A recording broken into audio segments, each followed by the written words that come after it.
Hello and welcome to the SuperShow podcast. I am your host today, Alex Jones, or Jonesy, to these two fine fellas here. We are a gaming podcast, fellas, aren't we? With some hot takes and some trash opinions. Well, I say gaming podcast, kind of a bit of that, a bit of just talking complete bollocks. Jonesy, this is news to me. News to me, buddy. Well, to be fair, you probably think it's sort of a semi-dick podcast, to be fair. You're often like talking about. I've ruined it now in the first 20 seconds. Yeah, now technically you're the one that's made it a dick podcast, Jonesy. Thoughts on that? Yeah. I can live with it. It's fine. But we are a podcast and we're available on Spotify, iTunes, Google Podcasts, or wherever you may want to get your podcasts from. We're also on YouTube and Twitter at SuperShow Pod if you would like to reach out to us. But with all of that out of the way, hello, fellas. How the hell are you doing? I'm joined by Jamie and Chris, as always. Good to see you. I'm okay, but I'm a little bit sunburnt. The sun has arrived a little bit late this year in old Britain. We had a pretty rainy May, but I'm pink as shit under this hoodie. I'm covering up as much as I possibly can. I could barely sleep last night. It was one of those. I couldn't roll on it. I'm finding this weird because I would have thought your face would be sunburnt as well if you were that sunburnt on the body. It's the power of makeup, Jones. I've got so much foundation on that you just can't tell. Yeah, just a bit of max factor fixes it all up. But I was telling Jamie before we hit record that like, it's not the fact that it looks sunburnt, it's the fact that now actually he has some color in his pigmentation. Because prior to that, he was well on his way to being translucent. This might be a bit niche, but you know those sweets, I think they're called squishies, and they're kind of half pink, half white? Yeah, I know what you mean. Yeah, squishums. That sounds about right. That's what my arms looked like yesterday. I was doing this thing where I could just flip them back around. If I did it fast enough, it looked like an optical illusion, where you just saw some pink-white mess. Cool. What was it you were doing? What were you why were you so sunburnt? Funny thing about getting sunburnt, Jones, is it usually is a side effect of sitting in the sun. So see, I don't think of you as like a sitting in the sun guy. I think that you're probably doing something. I reckon you were maybe playing a bit of frisbee, bit of football, hanging out. This is conspiracy theory time. You look at me, you think fat, pale guy who wears all black and plays video games. He never sees sun, and that's why you can't imagine me catching a few rays. But it happens. I know that you went out for a little bit of a social at the park, so I'm imagining that's where it came from. It actually didn't. It was a separate social in a garden this time. Hold on, 2 socials in a week? You madman. Do you know what? I'm pushing the boat out. The government said, hey, you haven't been vaccinated yet. We're getting around to it. But in the meantime, just go and die. And I'm obliging them. Well, one man who's never afraid to get into the sun because he's already lovely and tanned. Chris, how the hell are you? I'm good, fella. Thank you for asking, and thank you for hosting in our newly implemented rotation. No problem at all. Yeah. I haven't been doing much of any socialising at the moment, fellas, because as you know, and a few of my Twitter followers know, my 2-year-old has in fact got to the dreaded. I don't know if we can even say it. We'll just get banned on YouTube for saying it. So I don't know. He's the plague which is currently circulating. I'll just go with that. The Rona. The Rona. But he is absolutely fine. He had it for about 6 hours where it actually affected him, and then he was absolutely fine. But he had a test and it came back positive, and so the government said, you are not allowed to leave your house for 10 days. So we've been stuck inside. We've got a garden though, to be fair, so it's not all bad. We're pretty lucky. And it is mental though. Kids can bounce back so much. Like, okay, here's an interesting story. Absolutely. My best man, shout out Costa Yanaku, I've known him since I was like in grade 1, like the start of junior school. And so I've known him for a long time. He studied to be a doctor. He is a doctor now. He's a hematologist, okay? So someone who studies blood. And I think he's kind of focused on the research. Definitely a serial killer on the side. 100%. That's why we're friends. Blood spatter and all that. Because if I'm friends with him, he doesn't kill me. Easy. Nice. It's like the school shooter. You've got to keep your friends close, but your enemies closer, and the shooter's your enemy. So yeah, that's why your friends. It's one of those where he'll give me a wink and he'll be like, "Don't go into school tomorrow." Jesus Christ. There you go. Bingo. But yeah, so anyway, when he was specializing, he was like, no, I'm really interested in like cancer treatments and like, dealing with cancer. That's what I'm going to specialize in. I was like, oh, wow, okay. That's kind of hardcore. And he's like, no, not really. I'm going to go for children's cancer. And I was like, what? Surely, I said to him, surely that's strange phrasing, to be fair. I said, surely that's like the most soul-crushing thing you could possibly do. And he says, no, because kids bounce back from cancer so easily. Also, Well- it's kind of a weird thing because you would feel terrible if they didn't recover that well. But when they did recover, it must be the best feeling in the world. Yeah. as well. Yeah, there's that, but there's also like, coming from a doctor's perspective, where it's very much kind of like emotion is taken out of it. You're just kind of like matter of fact. It's like, oh yeah, the mortality rate in cancer mortality rate in children is like far lower than anybody really expects. Right. So it's like, oh yeah, okay, cool, fair enough. And he's like, they do bounce back. yeah, big Yeah. time. Like, have you ever like taken your kid and dropped him off out of the window? Just bounce back. No, It just bounce back. not yet. It's great, Yeah. like a bouncy ball. Amazing. Michael Jackson almost did it that one time. Do you remember? He was head dangling outside Yeah. the window, thinking, "I've got to test the bouncy properties of this child." Funny thing but about saw the that, I was cameras. watching again the intro to The Lion King for about the 50 millionth time, and go watch it now, okay, and watch Rafiki. Rafiki is fucking drunk when he's handling Simba, baby Simba. I'm 100% sure of it. There's a shot where the camera is looking down on top of Rafiki as he's walking to the cliff edge, and the dude is fucking hobbling all over the place. He's well old, isn't he? Drunk. He dies in the film. No, he doesn't. Yes, he does, doesn't he? You are no. mental. Mufasa dies, and then when Simba's like all sad about Mufasa and thinks he's speaking to him in the sky, which he does, he's clearly just tripping out. He ate the wrong mushrooms or something. I don't know. Then that's when Rafiki comes out, and he like. It Yeah. seems like it's a weird spiritual moment, but that is actually just straight up Rafiki being like, "Yo, follow me, let's go kill Scar." He does some kung fu, and then he says, "Santa Sana squash banana." So Yeah, I'm He's so- like, hey, I'm so- follow me. I'm about to get you laid. That chick is over here. Come on. I've got Nala. Yeah, I'm so mixed up though because of my kids like the Lion Guard, the TV show. So I have no idea where the Lion King ends Lion and like the Lion Guard. Guard begins. So maybe he dies in one of them. Maybe he doesn't. I'm probably just getting confused. But anyway, do you know what? Like kids bounce back, and like I said, my son is absolutely fine. And so all the things that I can't do this week is fine because I'm looking forward to doing them just 1 week later, which isn't too bad. And do you know what else you can do the week later, fellas? Because if you miss the podcast when it goes out on the Friday, you can check it out again on paisleyradio.com, which is internet radio because we're internet radio megastars. So there you go. It's on I like Thursdays at 10 and it repeats on Mondays as well. So even if you miss it 1 week after, you can get it the week after that as well. So there you go. shout out the big pays. Exactly. Quick rundown of what we're going to talk about today then. So we're going to talk a little bit about some PlayStation worldwide news, No Man's Skies update, a little bit of Nvidia news and some E3 predictions. But first of all, fellas, I thought we should probably start off with something that dropped just after the podcast last week, which was the Far Cry 6 gameplay reveal, Yeah. which we've been waiting for quite a long time, it feels like.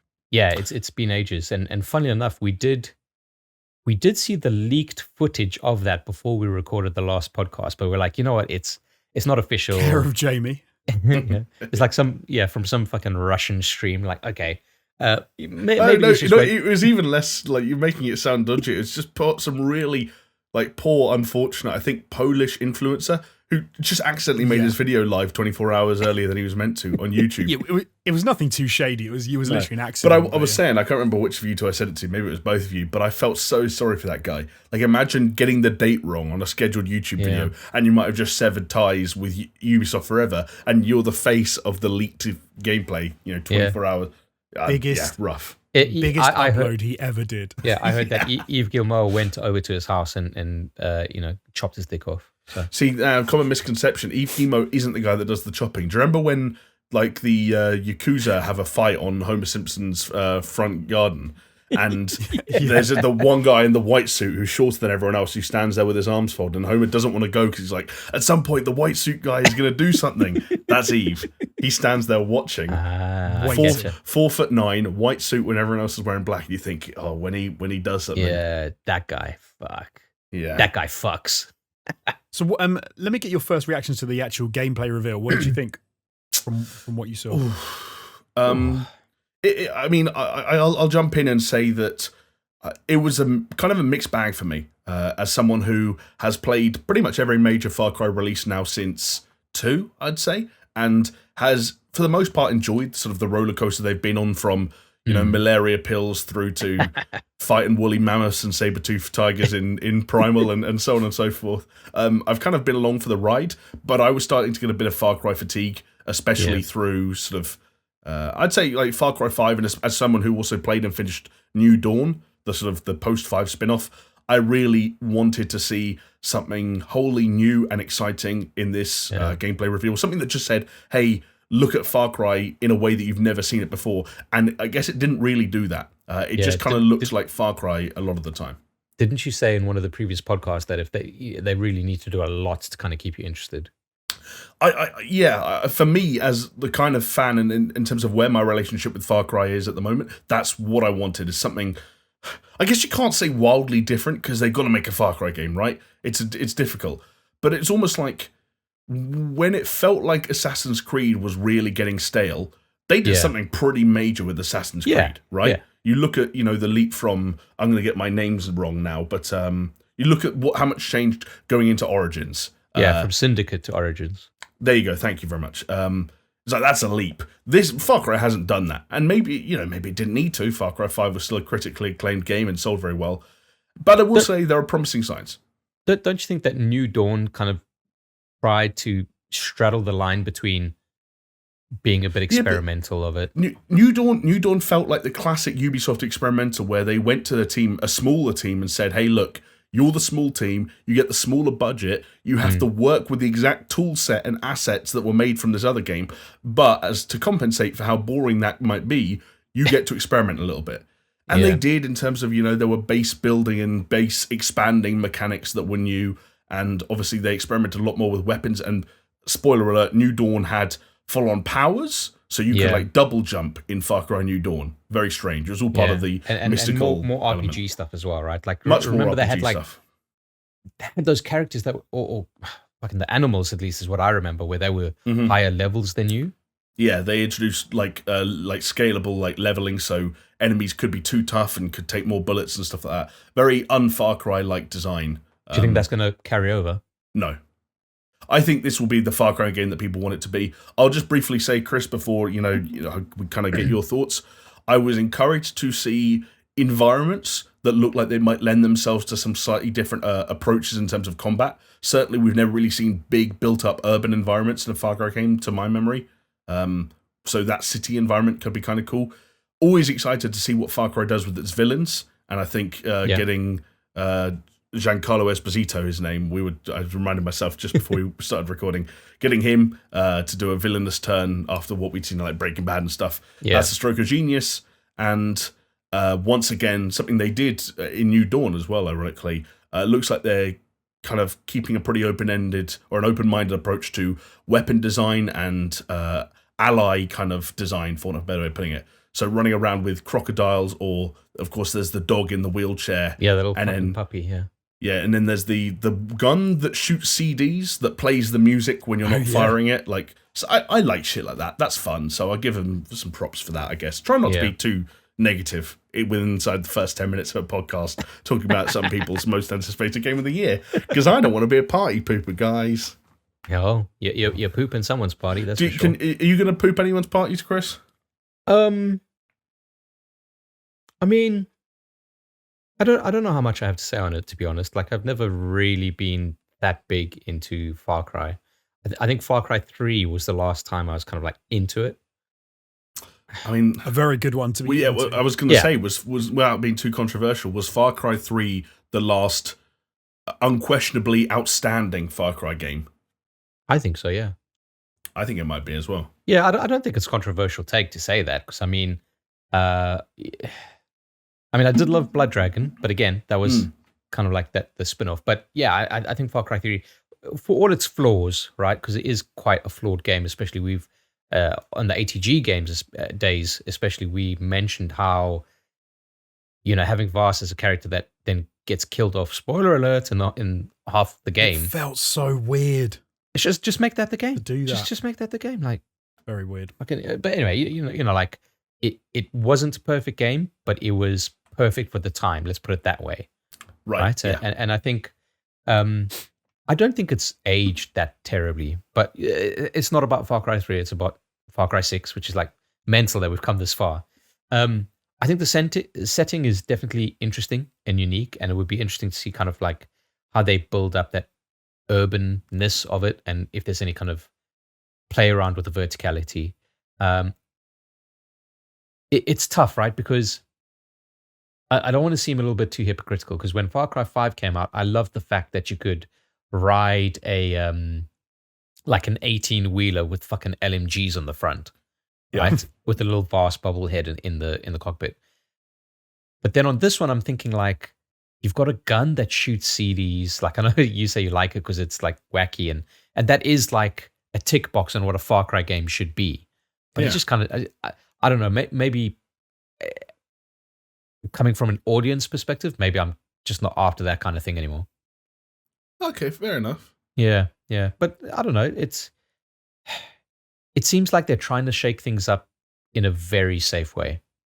You know, like it seems that they're kind of painting by numbers for a lot of it. And then in the case of painting by numbers, they're like, oh, okay, well, instead of green here, I'll just put a fucking purple color. Not talking about the palette, but, you know, as a kind of metaphor, fellas. Come on, get on my page. I get you. I get your metaphor. I get you. You didn't want them to do a paint by colors and just change a color. You wanted them to actually do something different. Just get the oil paints out. Mate, take the easel.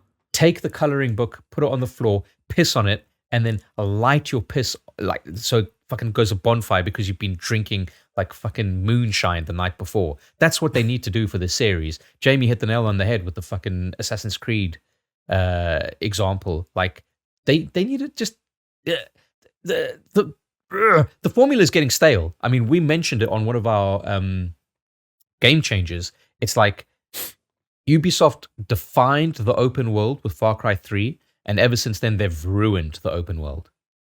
Right? Sure. Can I before we get onto sort of some of the slightly controversial things that have come out since the gameplay reveal, can I go in on it a little bit? Because please, and there's something that you mentioned when we watched the thing last week that if you don't mention it now, I'm going to be very disappointed. Oh no, this is I don't know what that would be. I can't remember what that is either. I'm kind of torn with this because, in one sense, so I think as you were saying, like Far Cry has taken a little bit of it's sort of diverted from the path it was going down. I love Far Cry 3. It's one of my favorite games of all time. I thought it was fantastic. I actually quite liked Far Cry 5. I thought it had some interesting ideas, but I think that road that it was going down was not where I wanted it to go. Expanding it, making it a bigger world, introducing like the helicopters, having the 18-wheelers, as you were saying, and having sort of more of a sort of, I don't even know how I'd describe it. But so maybe this is what you were going to say. In some sense, it feels like it's going more and more toward like Just Cause, which is not where I really want Far Cry to go. And I got that feeling from this gameplay trailer as well, in kind of the wacky, blow the world up, fight the dictator kind of way that Just Cause does. I liked it when Far Cry was about the story and the interplay between the main bad guy and the what do you call them, the antagonist and the protagonist. I liked that, and I think Far Cry 3 nailed that with the between Vass and between your character. I would have preferred it if they'd have tried to go back to some of that and just made a really good first person game where you had like set in a Far Cry world, for example, but they could have played around with some of what new games have been doing with I don't even know, man. I don't even know what they should have done. We always talk about the fact that it would be a different game if they did what we suggested, then it would be the same game.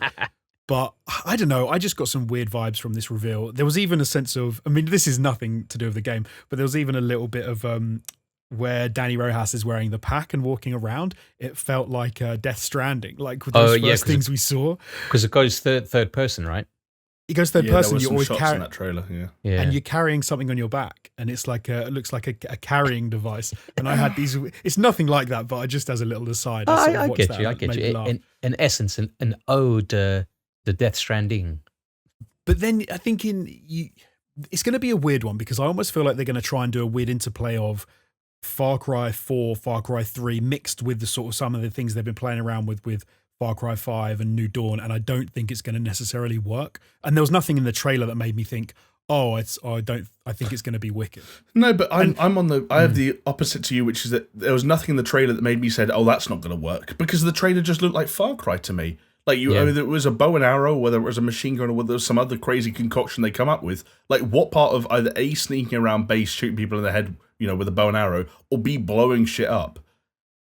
isn't Far Cry. Like, No, it is. Okay, what would you pick out from that trailer as being something that worried you? No, not worried me. What I'm saying is, what I would like to have seen is if they'd have gone back to more of a story-driven, very sort of like antagonist, protagonist battling each other. Whereas we had this was we're reacting to the gameplay reveal. Like, if you wanted to they've already had their story trailer. But even with the story trailer that we had, didn't in any way relate to how. I don't know the dude's name, the dictator guy's name in Anton Castillo. Yeah. Right, and how that plays it, and the kid as well, that everyone was saying, oh, that could be Vass as a kid. Yeah. You don't know how that intertwines with the Danny character. And to sort of have one whereby you're saying, oh, this is the dictator and the kid, and they're throwing the grenade over the wall, which we saw some of that in this gameplay reveal. And then to just go to a completely separate thing that just shows, oh, look, it's a Far Cry game. But it just made me think, so I know exactly what I'm getting. That's Far Cry though, right? They've always... Even Far Cry 3 had it, where it's like, no, it is. Hey, here's the protagonist and the antagonist, and they're going to kind of like face off, and then they're just going to part ways, and then you play the game until there's another intersection. I wanted to feel. Sorry, Jamie. I'll just answer your question quickly. You said, what did I want to see? I wanted to just see something that made me go, oh, that sounds cool. I think we're all on the same page in terms of that. You know, like they didn't. It just do made me go, wow. Oh, it's Far Cry. Like, it's just Far Cry being Far Cry, and it seems, I don't know. I'm forever hopeful. No, I'm not actually going to argue with that. Can I? There you go. Wearing the Hope County t-shirt. For people who are listening, Gen Z is wearing his Hope County Far Cry 5 t-shirt. Yeah, cool game. And like, I was actually not super hot on Far Cry 5 in places that other people were, and I guess I can't disagree that I can't pretend I watched that trailer and thought, oh my God, this is everything I want. I also had elements where I thought, this looks a bit too much like another Far Cry game. But at the same time, like, you touched on this earlier, where it's like, one of the hardest places I'm sure there is to be in all of the games industry is the meeting room after the release of a major Ubisoft franchise, where Eve says, right, what's next for X? And you have you have the angel and the devil in your shoulder, and you've got the audience that says, "Hey, we need something wildly different because this is getting stale." And the other side is also the same audience who said, "You just gave us the same thing, the thing we said we didn't want it, but more of us bought it than ever before." True. It's like FIFA. Eve is like the biggest Khaled of game development, right? Because he's just like, another one. But again, the reason why DJ Khaled keeps saying another one is because DJ Khaled, I actually don't know this, but I'm sure his sales probably, like, the biggest meme about FIFA on the internet from people that don't buy FIFA is, oh, new number on the end. That's the only thing that's changed. The other thing that changed about FIFA, the number of players year on year, it grows exponentially. We tell these people not to change because we tell them we like what they're doing by supporting it with them. Anyway, I know I'm rambling now. I've also got a tinfoil hat thing that I want to get Jonesy's take on, though. Oh, go on, yeah. So Jonesy said one of the things he thought might be missing so far and what he's seen from Far Cry 6 is that little bit of protagonist-antagonist interaction. The interplay, that interplay, which was people remember being a big part of Far Cry 3. My tinfoil hat thing is that interplay was never that big a part of Far Cry 3. Vass and whatever his name was, like Brody or something, didn't actually see each other that many times. They didn't have that many interactions or conversations. It's just the ones they did have were extremely memorable. That was such a big element. It was talked about so much. I don't know if you remember it. Far Cry 4 tried to counter that with Pagan Min. Because, of course, the difficult thing about an antagonist is how can you keep them being a threat to the protagonist if they're meeting up every 5 minutes. So Pagan Min, I don't know if you remember, could radio in. So Pagan Min was almost like monologuing to you throughout Far Cry 4. With Far Cry 5, they made it a family, so you could have 4 times as many interactions and kill 3 of them along the way, hence the threat isn't fucked up. But I think they've always been chasing that vast thing, not necessarily just because of how good it was, but because people remembered it in a more, like, remembered there being more one-to-one interplay than there actually was. That's my thesis. I agree. That's what I said, right? It's like you meet, you fucking go off, you do your Far Cry stuff, and then the story kind of funnels you back in. You did say that, I totally agree.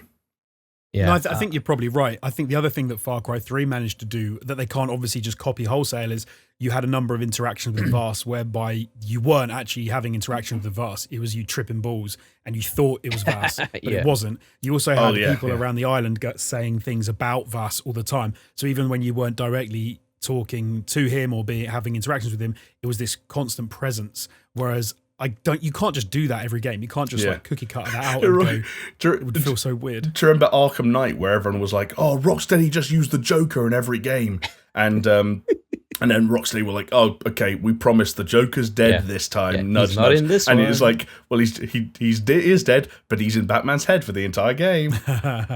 Yeah, is a very game or TV thing to do, isn't it? Like, just put them in your head and then you can do whatever you want. I got a question for you, fellas. Don't you think that Far Cry 6 is very emblematic of where Ubisoft are as a company at the moment? We're going to discuss like some of the E3 plans later, I guess, but it's just like, I mean, I don't know. It just kind of, it almost feels like someone who can make a really good game, but it's also someone who's kind of lost the spark.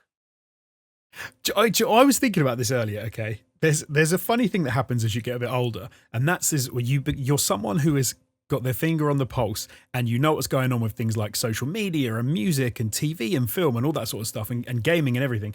And as you get older, it's not that you aren't into the same sort of stuff. It's more that you have a lot more things that you hold over that you still interested in, and everything else moves along without you.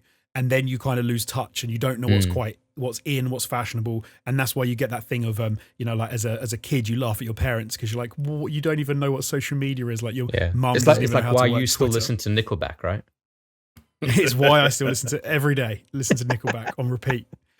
But there's a thing I think that happens with games company, or potentially happens with games companies, is they manage to hit their stride at a certain period in time, and that's great. But the problem is, the industry and everything else moves along without them, and they keep trying to recapture some of the gold that they had, and they keep trying the same stuff that made them successful and famous that doesn't necessarily work because the industry and the world has moved on. But then at the same time, when they try and do the new thing, they don't know what's cool and what's hip with the kids, so they just mess it up. And I kind of feel that Ubisoft have got that in spades because they had Assassin's Creed, which was genre defining. They've had Far Cry, which was genre defining.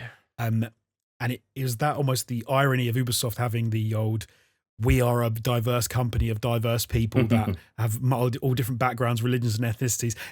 But they have made so many missteps as well in sort of communication and how they deliver things. And... Can I point something out? To go back to what Jamie said about, just bring up some scenes from The Simpsons. This is sometimes it's like we are Principal Skinner, saying like, no, it's not me who's out of touch, it's the kids who's out of touch. Yes, that's right. Because yes, we say that and we wholeheartedly believe it. And I think a lot of people would agree with us. But at the end of the day, the last Assassin's Creed that got released was the most successful. Yeah. Right? Right, yeah. I don't think it was the same for Watch Dogs, quite frankly. But then again, Watch Dogs was very experimental in this nature. Maybe too much so. Watch Dogs did better than they thought it was going to do, though. It was one of those where it was a little bit of a surprise. Yeah. Oh, that did okay. But yeah, you see what I'm saying is like the reception to Watch Dogs and Assassin's Creed Valhalla is like, it's fine. They were fine, but they were not kind of to the heights where Ubisoft used to be. But then again, it doesn't actually fucking matter because it's making them bank.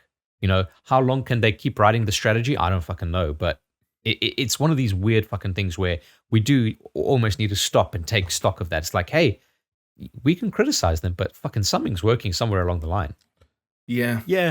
Maybe it's like Jamie said before, like where our memories of Far Cry 3 are, different to the reality of the situation. Yeah, our Ubisoft actually. I definitely think it's a bit of both. I definitely think that they can probably go to their, the shareholders and the and so on and so forth, and show plenty of numbers that support what they're doing. And of course, we had that update, didn't we, a couple of weeks ago, where they mentioned a bigger emphasis on free-to-play games and sort of games with longer tails supported by microtransactions in the future. And I bet they're doing that because it's working. Assassin's Creed Valhalla there's not going to be a new Assassin's Creed this year because they're going to keep supporting Valhalla. That's something that would have sounded crazy this time 8 years ago. Yeah. Let's say the last, and they only ever took a year off when they wanted to do an Origin style reboot. Now you take a year off because you're going to make shitloads of money on DLC and skins and cosmetics.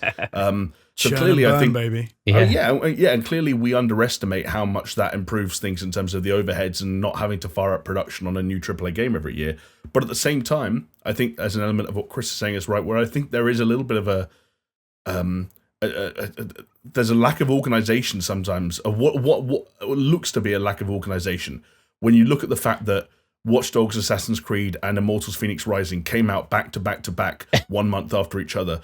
When you look at the fact that we're going into E3 2021 and we're still waiting to see, okay, what's happening with the Rainbow Six game that doesn't even have a public name yet?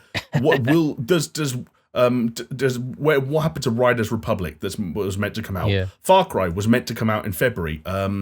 We've got what's Skull and Bones.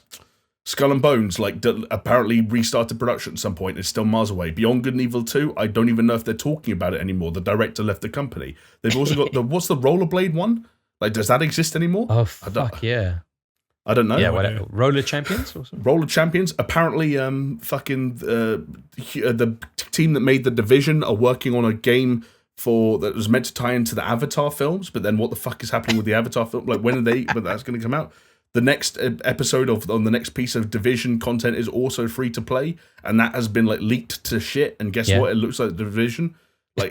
Just a very strange company right now. But they still hold a lot of power when it comes to their intellectual property and the history and the ability they have to tug at the heartstrings. And I could throw out some examples, not to jump the gun on predictions, but if that Prince of Persia remake came back and looked better this E3, Jonesy would be very happy. Look at his face. There we go. Yeah. If Sam Fisher and his 3-pronged goggles came back this E3, Chris would be very happy. You guys would feel my erection all the way over there. If one of those, how many years have we said that all they need to do is have black with the green, and then everyone would be like, oh, yeah, but that's what they should have done before. Now I want a fucking full-blown story trailer and a gameplay trailer. Bitches, when in fact, what you're more likely to get from Ubisoft nowadays with something like that is that, okay, Sam Fisher he's already been, let me get this right, he's in Ghost Recon, he's in that weird mobile game they made with all the heroes in it. Yeah, he's in Smash, isn't he as well? No, was he in Smash or something? No, you might be thinking of Snake. Solid Snake from Metal Gear. Snake, they've already got their that's a stealthy great man shout in though. their I think that would be quality. You're just hiding in the shadows, using your legs doing the fucking splits between platforms. Imagine if they did the green thing and then it turned out it was Smash and everyone was like, you bastards. I can't believe you did that. Yeah, Michael Ironside. It turns out that new VO he recorded was just him saying, I've been invited to Smash. But again, I didn't put this in the spreadsheet. This is actually news. I don't know if you guys saw this, but did you see this Far Cry VR thing? Oh, shit, yeah. Far Cry 3. Yeah, so Jonesy, you listen to this. There's a thing coming out. So have you heard of Zero Latency? No, isn't there a company? A company. It's a chain, a global arcade chain that have that have in-house, in-location VR setups.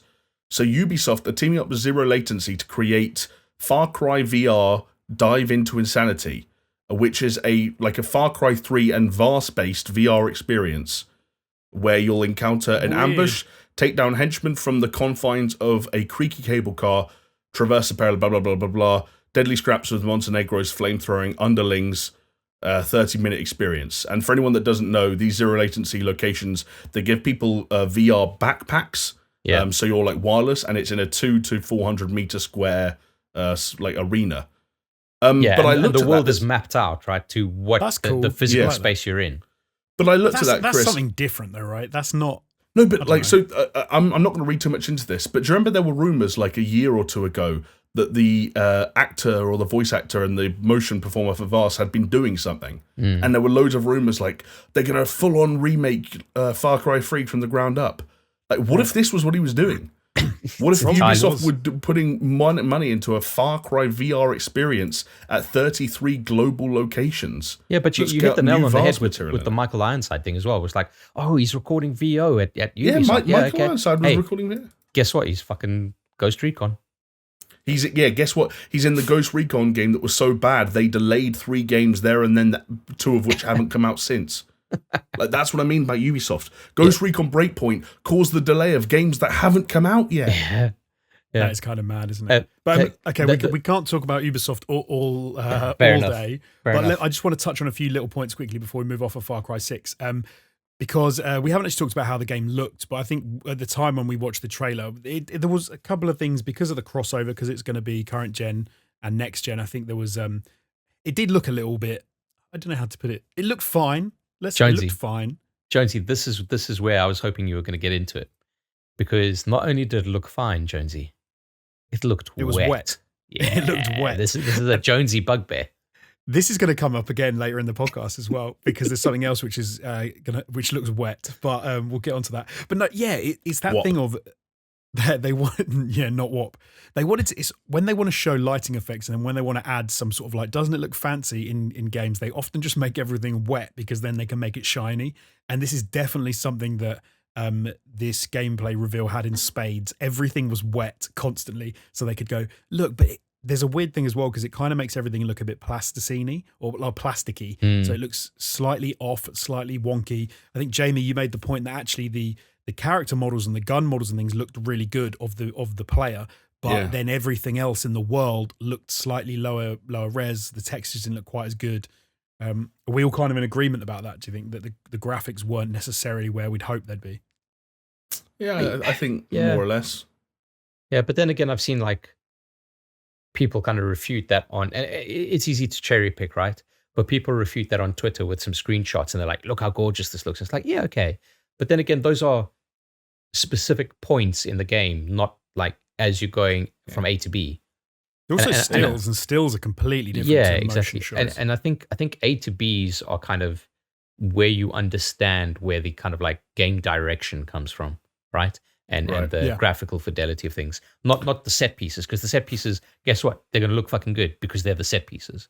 Even if it's a case of like you get up on top of a building and it does a Breath of the Wild style, and this is your kingdom. It's like the fucking Mufasa and Simba thing. Everything the light touches. It's like, yeah, that moment is meant to be Chris, fucking quality. I think you'll find that's actually an Assassin's Creed synchronization moment. Oh yeah, true. Let's Ubi invented that.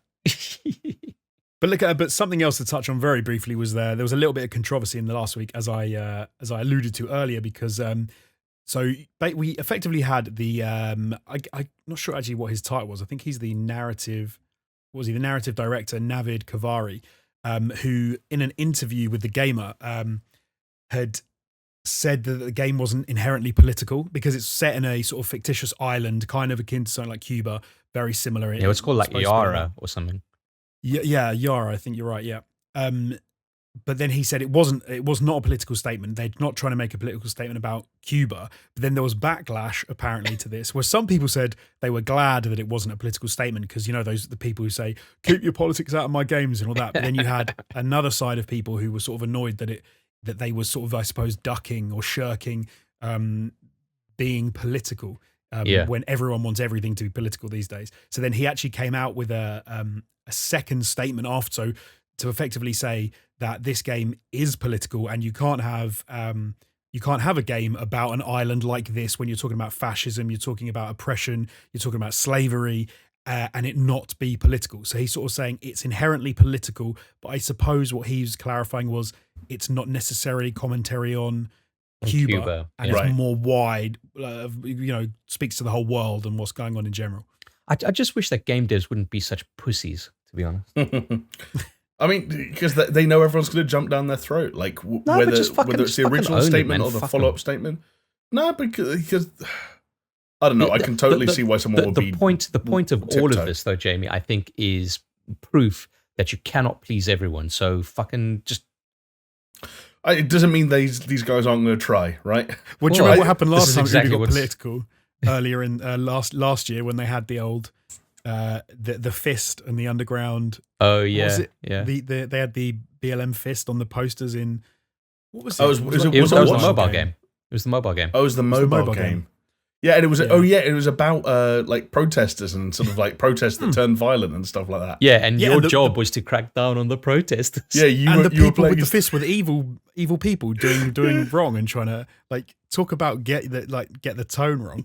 But yeah, they got that horribly wrong. I think that I don't know. I think that they keep the politics out of gaming crowd. Often make themselves look pretty stupid. I still remember a very famous Twitter sort of conversation where there was a dude who was convinced that the Metal Gear Solid series was not political because it was, again, because he believed because it was all completely fictitious. But I tend to agree with what this guy said, which is that like when you touch on these themes and you clearly have something to say about these themes or you have an outlook on them, whether as in this case fascism, slavery, and so on and so forth, like you're getting into political territory. That's what you're wading into, whether you want to or not. Yeah, exactly. I don't know. And why should we be afraid of? Like, so what? Like Far Cry 6, let's say that through it's the protagonist or kind of what they appear to oppose or condemn through the game story. Let's say Far Cry 6 is down on slavery. Far Cry 6 doesn't. So what? Neither do I. I don't like slavery. down on slavery is a controversial topic. But it's that's the thing. That's the thing that's probably frustrating is that what a lot of guys online and people online nowadays tend to call out as politics that they quote unquote don't want in their gaming. They're usually not particularly controversial stances. They're stances that most of us either do take or probably should take. And it's just I think the blanket keep politics out of gaming thing because I don't know. Can I disagree with you a little bit because of course you can. I like games being political. Like I like the fact like Metal Gear Solid is obviously like related to nuclear proliferation, deterrence, etc. And they hid an ending in Metal Gear Solid 5 up to the point where every single person who had bought the game agreed to give up their nuclear arms. Yeah, and people you can't get any more like and people online think it's not political because there's a character called Revolver Ocelot who spins a revolver around on his finger. Like it's definitely not political thing. But I think the issue people have, and I can kind of appreciate, is that those sorts of big questions and big political questions that are complicated and you can absolutely have like intricate story around them. Like, for example, I'm currently playing Disco Elysium, which is a inherently political game. There are political themes running throughout that, which they make the game. Like without those political things, you have no game. Like that's what makes it. I think what people don't like, and I can kind of get behind, not get behind, but I understand, is when devs seem to put in political things they don't really care about, but they put them in because they feel like they have to in order to like tick a box. It's like when a company does something which they don't really give a shit about, but they do it because they just want to keep everyone happy. I'm not asking to put you on the spot. I'm asking because genuinely it'd be good to have an example to kind of to talk around. Is there something that comes to mind for you for like an example of like a politically motivated thing that inserted into a video game that you could tell the devs weren't really invested in? No, maybe not in video. Like personally, no, because I don't really see many things pop up that I think, oh, that's obviously. In films, I would say it's slightly more obvious because you can have something like let's say around like BLM, or you have supporting that, and you have companies in America and in the West and in the UK that will support things like BLM and they'll say, yeah, we need to stop racism, etc. And then when I don't know if they did it, so maybe I'm being unfair, but like companies like Disney, who then when they have, was it Star Wars? They had the film in China and they made. They got rid of John Boyega. John Boyega, they made him really small in the back of the poster. They deleted him, dude, outright. They're just did they just get rid of him altogether? No black faces on the poster in China. Would you then say, well, hold on, you've now bowed down to political pressure in another country when you're not standing up for your rights? Did you see the John Cena thing this week? No? Oh, no, I didn't. I should, yeah.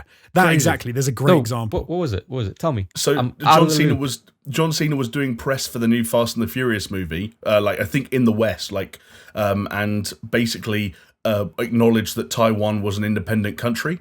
And Oh, of course, yeah. for a film that's massive in China, that's a big problem. So John Cena filmed himself apologizing to the people of China, speaking Mandarin for acknowledging the existence of Taiwan in a post made for Weibo or whatever it's called, their social media mental, site. yeah. That's mental. Fucking crazy. Did you not learn from what happened with the Blizzard and Hearthstone? Oh, I know Jesus, it. yeah. And Jonesy, before I throw back to you, I've also thought of a gaming example. There's the picture you guys remember of all the handles for the various branches of Bethesda, and almost all of them had changed their profile pictures on Twitter to like a rainbow, I think it was. Pride, because it was Pride. For Pride. Right? Yeah. And it was like Bethesda Russia and Bethesda Saudi Arabia or something like that. Were like the two handles that just hadn't changed their logo. Fuck. Jesus Christ. And then, then you have to kind of say, like, okay, so look, they might not be things that I'm bothered about as being little things they slide into games for political things, because I don't even notice them. But for some people, they might say, well, they've obviously done this purely because they want to tick a box and they want to get certain people on their side, whereas they don't really believe it. And I can kind of understand that. I can kind of understand empty political messaging, whereas something like Metal Gear Solid with the nukes, or when you talk about like Disco Elysium and it's looking into like capitalism and communism and unions and things, I think those things are intricate in the game. And so I think those things are different. So I can see why there's a disconnect. Disco Elysium is a game that does a really good job of acknowledging that these things exist, while allowing you to craft a character that takes whatever stance he wants to take, for better or for worse, and allowing characters in their own right to, like, there are people in Disco Elysium that wouldn't condone your behavior if you became like a racist, communist, fascist prick. But there are also characters that will agree with you in sort of any one of those fields. You know, and that's what the world's like at the end of the day. Disco Elysium did a great job of saying you can be whatever you want, and we won't. You know, like normally games have a morality system, and you're like, you can be good or bad, but it's like, but if you're bad, you're not really good. Yeah. Whereas Disco Elysium was like, be you, dude. Yeah. Which I thought was kind of interesting. Jesus, can you guys stop sucking Disco Elysium's dick for 1 second? It's a very well-written game. Take a breath. Well, shall we, with all that, getting a little bit political, shall we move on to something a little bit more light-hearted, and should we do the comment of the week? Oh, I'm dying for it. Yeah, go for it. So this is from Diablo64. Is it ASB64? Is that what you said? I believe it is. I believe it's our old friend ASB64. But yeah, change its name potentially to Diablo64. If it isn't ASB64, sorry. And welcome Diablo64. There we go. ASB's got some competition. But yeah, he says, bruh, Spider-Man delayed. Can Marvel's Avengers get anything right? No, Jonesy, you fucked it. What? All he said was bruh, but he was commenting on our video that was Spider-Man was delayed. Can Marvel Avengers get anything right? I thought he'd said that as well. No. Okay. Classic. So he just said bruh. He just said bruh. On a video that's how many weeks old now? It's got to be quite old, isn't it? Yeah. But this was, at time of recording, our most recent comment. So, you know. So you picked a recent comment from an old video. I didn't realise you'd done that. I thought they'd put the whole thing. I thought it was quite funny. But also, shout out, if it is ASP64, if it isn't ASP64, shout out Diablo64. But more than that, I also want to just highlight to people that we do have old content that you might not have seen. So go and watch it, because while it may not necessarily be relevant, it's still entertaining as hell. So get watching or listening.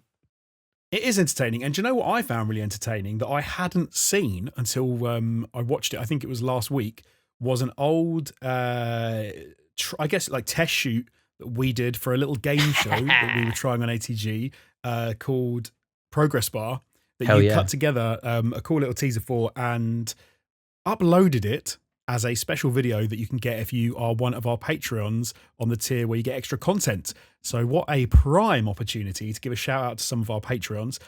They follow us at patreon.com/SuperShow.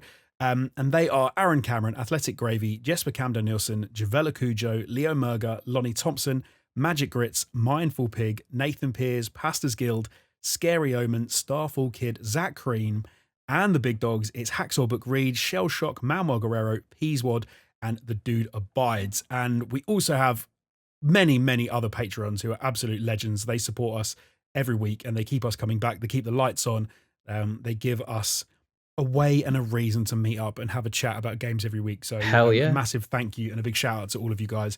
You are incredible. And if you would like to join them and see some of our other content, patreon.com/SuperShow. And if you haven't yet and you are a Patreon, do check out that Progress that bar. progress bar teaser because I was laughing at watching me and Jamie just doing that ridiculous stuff. I was tearing up when I was watching it again, and I was like, oh, I've got to share this. Before we get onto that for just 1 second, I want to say shout out to Hacksaw Book Reed stepping up, being a big man, but giving me a bit of a dilemma here, fellas. I mean, I'm running out of scrotum space here for these tattoos. Oh, I see. We've run out of balls and cock. I know I've solved it. Pop a couple of Viagra just every couple of hours, and it will be permanentally bigger. And you've got more saying space. It's like Pinocchio, it just grows and grows and grows. Yeah. No, I'm just saying it's always hard, and then you've got more real estate to write on. Talking about politics, I've actually got a joke about that, but I don't know if it's allowed anymore. Jesus, because I think it might involve a stereotype that it's it's a complimentary. With your past, I'm going to say don't. Yeah, all I'm going to say is a complimentary stereotype still a stereotype that should be like, okay, there you go. Do not mention. Then there's half my catalogue out the window, and I'll change the subject by very quickly. Yes, say, going back to can I have a quick shout out though, Chris? Yes, of course. Because I was going to say, but I know we did comment of the week and it was bra and that was all great. I just wanted to also say a big thank you to everyone last week who took part in the competition to guess when I started to need a shit. That was buried right at the end of the podcast, but some people did actually guess time codes. I've looked through a few of them, and ironically, Diablo64, aka ASB64, I think might have won that competition as well, but I'm going to get that in concrete before I announce a winner. Just want to say thank you. Nice. Very good. Fair play. But yeah, fellas, Progress Bar, I just want to touch on it because I fucking loved that. It was a pilot for a show I wanted to do. I don't know how much you guys wanted to do it, especially after recording that pilot. But for a gaming-based quiz show on All Time Gaming, it was a bit wacky, a bit out there. And the second iteration of that, which we actually filmed another segment of it with other people, wasn't Jamie and Jonesy on camera. Actually, it was Sam Richards from 101 Facts fame and Georgia Odie as well. Unfortunately, that footage got corrupted as we were transferring it, but I did take that idea further. I did take it further, and I think I got it to such a sweet space. It was so fucking good, fellas. I'm going to put it out there. I think we take that little trailer thing that you've made, we put it onto, what's it even called? Not. I'm going to say Just Giving, not one of those. One of the ones where you get support to like Kickstarter or Indiegogo. Kickstarter, yeah, Indiegogo. And we say, hey guys, we want to make this into a show. We work out a budget. We could do that on Patreon. I mean, we could put it as a stretch goal. We did so well with the Dungeons and Dragons thing so far.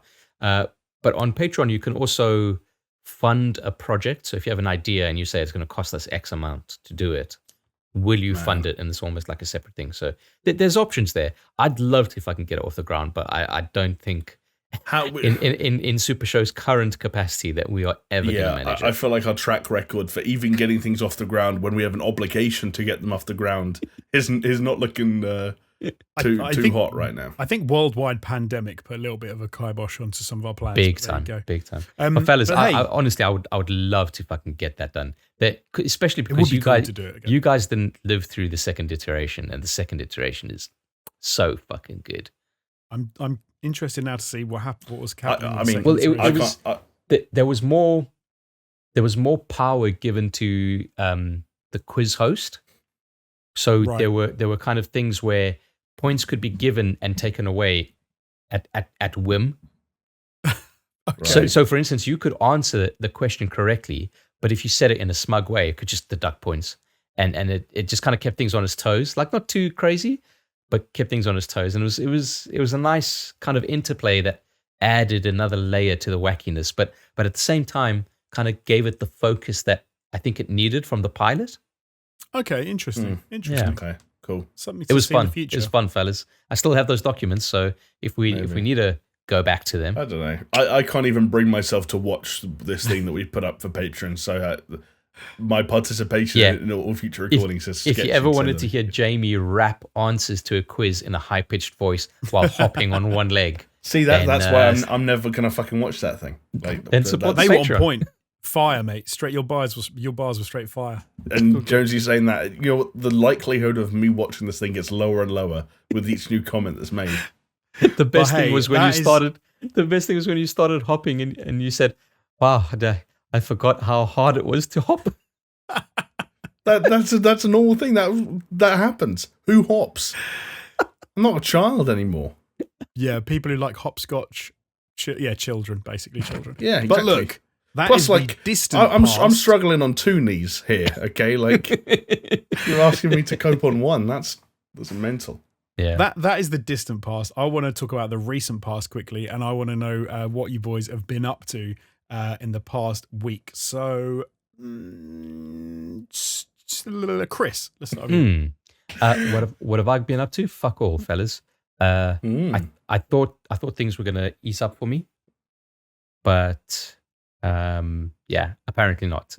Things are still kind of crazy in my world. The one thing I did manage to do, which is not gaming related, but kind of relates to what we spoke about last week, was Army of the Dead. I watched it. Nice. What did you think? I watched it in 2 sittings. I thoroughly enjoyed it, but I have some issues with it. Kind of like, why? Or it's hard.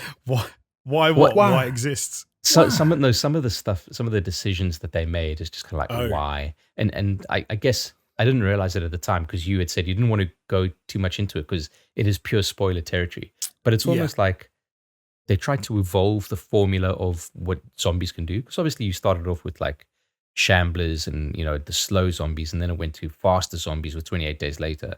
And I think Zack Snyder's thinking was, well, what's the next iteration of that?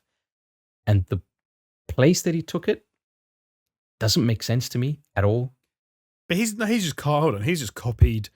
I've seen that style of zombie before. If you think of like I Am Legend with the smart zombies, I think it's very much of that ilk. Smart zombies is fine, and having like alpha zombies is fine. It's more a case of like where he was kind of trying to infer where the zombies came from and what they are, and some of the stuff like that. It was a bit weird. Is it like in Sunset Overdrive where the monsters come from an energy drink? Like is he trying to get a bit too commentary on it? No, not like that. But I mean, is it keep politics out of my Zack Snyder film territory, Chris? No, it's not. But I was watching the film, and while I thoroughly enjoyed it, I was thinking to myself, if they had just done a traditional zombie thing, like let's say with fast zombies and say alpha zombies, but not trying to take it any further than that, would the film still work? The answer was an overwhelming yes. And even more to that, I think maybe it would have been better for it, because if you're focusing less on trying to justify the zombies as they are, you can focus more on the character development, which I felt was a little bit lacking in this film anyway. And can I give you one word as to my theory behind the whole film? Oh God, yeah. I don't think it's it's not spoilerific because it's bullshit. I'll give you one word: nanobots. Oh, yeah. I mean, that feeds into what I also think is bullshit about it. But yeah. I mean, I might just have to ask you guys to spoil it for me now because, I mean, after we finish recording, obviously, for the sake of the folks at home. But if it is anything to do with... that's not spoilers. That's pure conjecture. But yeah, it's interesting to see what Chris thinks about it. It's not necessarily in the film. The idea of a film that doesn't answer questions wherein one of the questions could be answered with the words you just said doesn't appeal to me. That's all I'm going to say. Yeah. You don't need to worry about that. It's more in the sense of like, if you watch a film and then you try and think, oh, what's the lore? Yeah, but you already put pictures up on Twitter that now I'm almost linking up to the words you just said, and it's like, okay, is there some weird shit going on where like? No, there isn't. It's just like a Five Nights at Freddy's kind of thing where like we'll get into it after when we stop recording. We'll get into it, but and you'll probably be annoyed with some of that stuff. To be fair, well, I'm less annoyed than you two because 2 hours of my life that I don't need to get back, I've still got them. I can use them on anything. I have the world's longest wank. Think of how many tabs I could open up. But anyway, otherwise we're going to be here forever. That's me in a nutshell. Nice, Jamie. What have you been playing? I played a shitload of Mass Effect, both 1 and 2 now because I finished Mass Effect 1. Hey, nice. Get that? Yeah, kind of had the dream situation the other day, and says a lot about life at the moment that this constitutes the dream situation where I had to book a day off work because we were celebrating a family member's birthday, and we were having lunch. Went to lunch, nice, relaxed sort of lunch. Got home, realised it was 4 p.m. and I didn't have anything else to do that day, even if I wanted to. And so I was like, dream. And then, so I started playing video games, and I when your body clock, or you have like that little, almost a reminder that's like, hey, think about stop playing video games now because of life. And then you check yourself and you're like, I don't need to stop. It was like back in the all-time gaming days where like weekends were just like you don't need to stop. You can just keep going. And so I kept going. And I played like fucking 8 hours of Mass Effect in one day. And like I said, finished Mass Effect 1 and I've played a handful of hours of Mass Effect 2. I enjoyed Mass Effect 1 way more than I thought I would. I think the Legendary Edition is just about done enough to make it sort of like playable and competent by today's standards, while retaining the fact that, I mean, the game naturally retains the fact that I think it's a good and well-told story with fun and interesting and lively characters. It's just the side content. It's the fringes of Mass Effect 1 that have aged horribly, but that's exactly what they fix in Mass Effect 2. So I'm honestly on cloud 9 replaying that game, if I can be totally honest. I'm enjoying it. I'm enjoying returning to that world, that franchise, way more than I thought I would.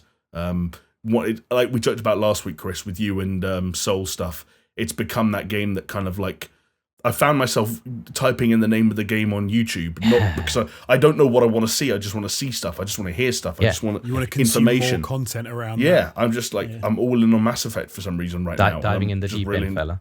That's the way to do it. Just really enjoying my time with it. That's exactly where they want you to be, so they can make you forget all about Andromeda before they announce something new. Yeah, well, there you go. I mean, Mass Effect 2, for the record, is phenomenal. I'd forgotten more of it than I thought I would, though. Okay. And I don't know why. I think that might have just been because Mass Effect 2 it came out when I was like 17, and I think I was just a bit flaky with my gaming at the time, and so I was probably like. I ironically wasn't as invested then as I probably am but now. Even so, dude, like it's an old game. It's old. You're okay to forget some stuff.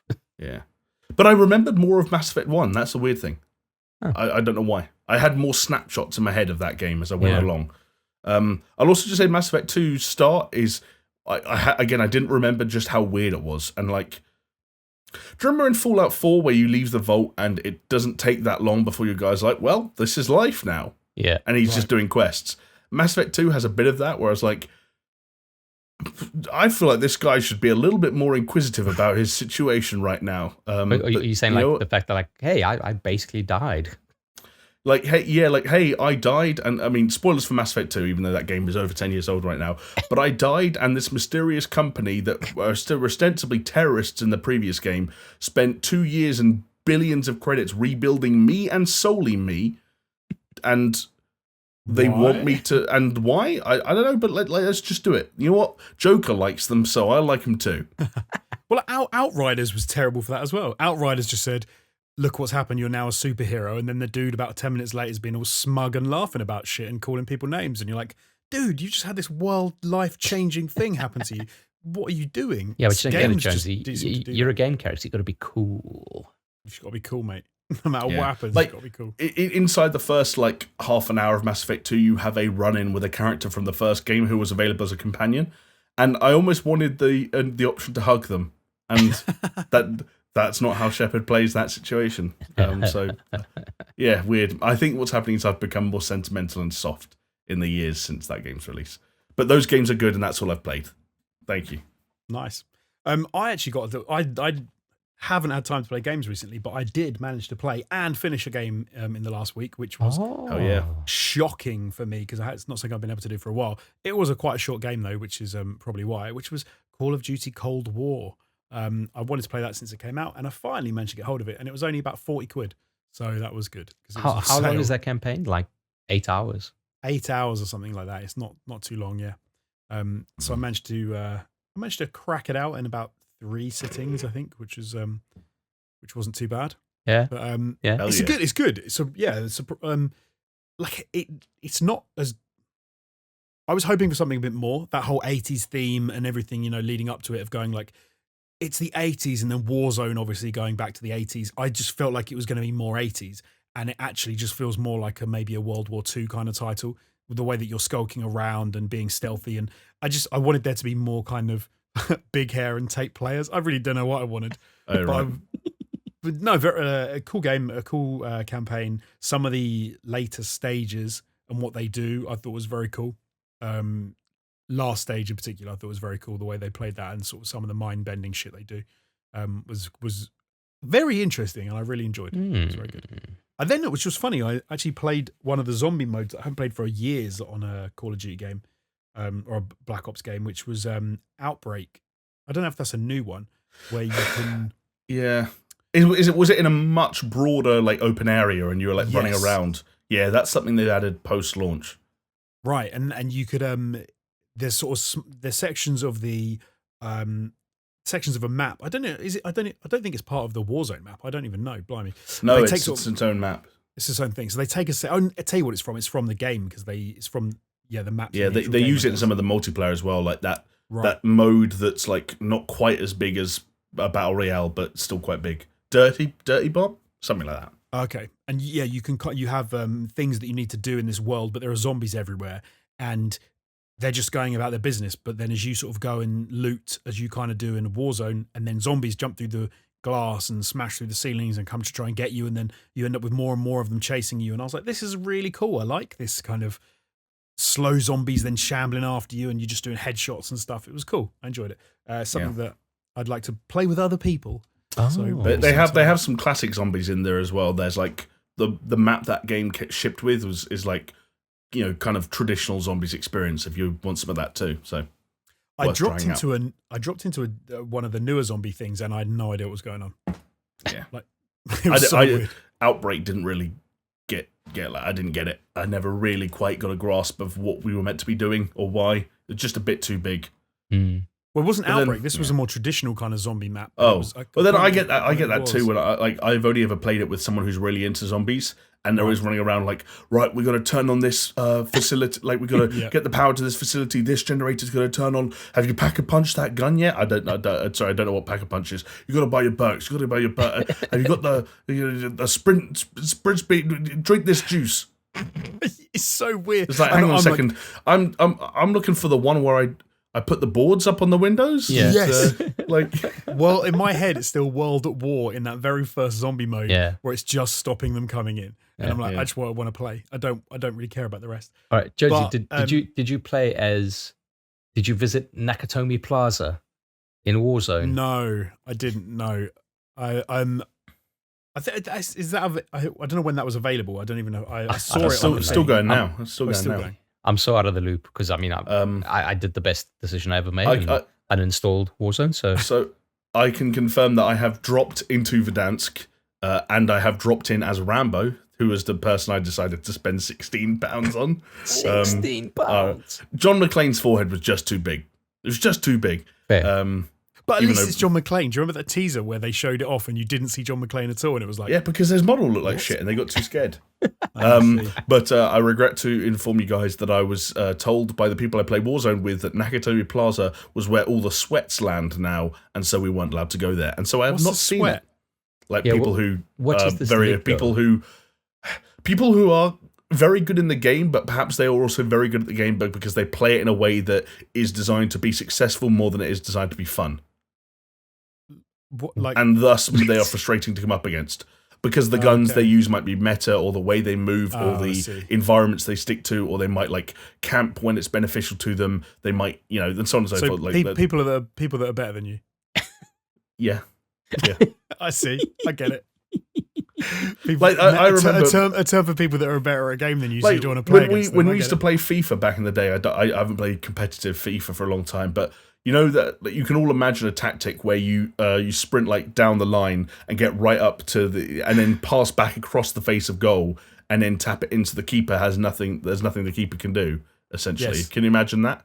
We used to call that a sweaty goal. Do you know why I know that? Is because as we cut a video with KSI and Rio, and I edited it, and I think Rio says, "Oh, sweaty goal," because he literally does exactly that.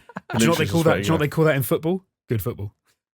I had one friend, shout out to Ben Kemp, who called it a shipman because he would name all the things that he didn't like about FIFA tactics after serial killers, and that particular type of goal was the Harold Shipman, or just a shipman. Interesting. Yeah, I always find that odd when people have things in games they don't like. So they hit me with the Bundy.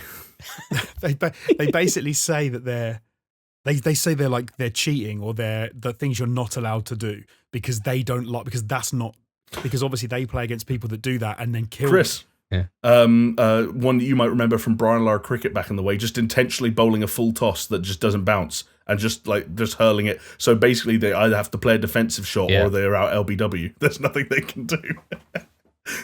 So is that not just cricket? No. Is it the equivalent? Is it the equivalent of like a one move man? These days you'll get a Street penalty Fighter? if you do that. Huh? Is it the equivalent of like one move man when you're playing like Street Fighter and used to be blanker? Kind of, but it said like cricket in real life, people can't reliably, throw with the same accuracy and the same the more you do that, something's going to go wrong. Like you'll throw a wide or a no ball, or it'll be just slow enough or high enough or wide enough that like you're going to get punished for it. But like obviously, video games occasionally allow you to reproduce tactics with startling accuracy in a way that real life footballers or cricketers couldn't. I guess is the difference. Oh, I get you. I get you. Because that's like watching like Novak Djokovic or someone, I don't know who's got a really good serve, but watching them do like the fastest serve they've ever done in their life, and it just touching the line by 0.1 of a millimeter in a way that the person defending it had no way of ever reaching it, and you just stand there and go, "Cool, if you did that every time, what would people be able to do?" And to be fair, yeah, but like no, but to be fair, that's exactly how they play tennis. Yeah, but they try to do it. They try to do it, and then more often than not, when you try, they put everything they can into their first serve, and then it goes wrong, and so the second serve is much more reserved, and that's where more rallies probably come as a result of a second serve than a first serve, and so on and so forth. And no, but because there's user error in sport. No, but it's not. That's not what the reason that it doesn't always come off right isn't normally because they mess up their first serve. It's because the person they're serving to is like Rafa Nadal and he just returns it. Like it's because the person they're playing is better. I think there's such a thing as an unreturnable serve. It's just like even the best players have a percentage chance of getting it. That's just how I see it. I can't remember who. No, I can't remember who it was. I remember watching Wimbledon one year and literally the guy, every first serve he did was a fault. And I was thinking, maybe just don't try like doing that serve because it's not going in at ever. I didn't see one go in. So now you're right. Yeah, there is definitely that sort of thing. And you think just maybe do 2 second serves and then at least you've got a backup. Just take it easy. Just have a little breather, mate. Take it easy. But anyway, the only other thing I've done this week, was to watch the entire second season of Ragnarok. Which, if you don't watch Netflix, what the fuck is this show? Quality. I've never even heard of this. It's a Norwegian show where it's set modern day, but the giants and the gods are kind of reborn. But they're normal, so it's based around a normal kid who his name's Mogne. It's all like subtitled. It's quality, and they just brought out the second season. But he gets they should be in it. He gets touched by some woman who is some sort of witch. Hang on. So is this kind of like one of those? No, she touches his hair. Don't worry, it's not weird. She strokes his hair, and he becomes Thor. And then he discovers that there are frost giants who just look like normal people. God, can you imagine what would have happened if she stroked his dick? Oh, epic! Hammer dick.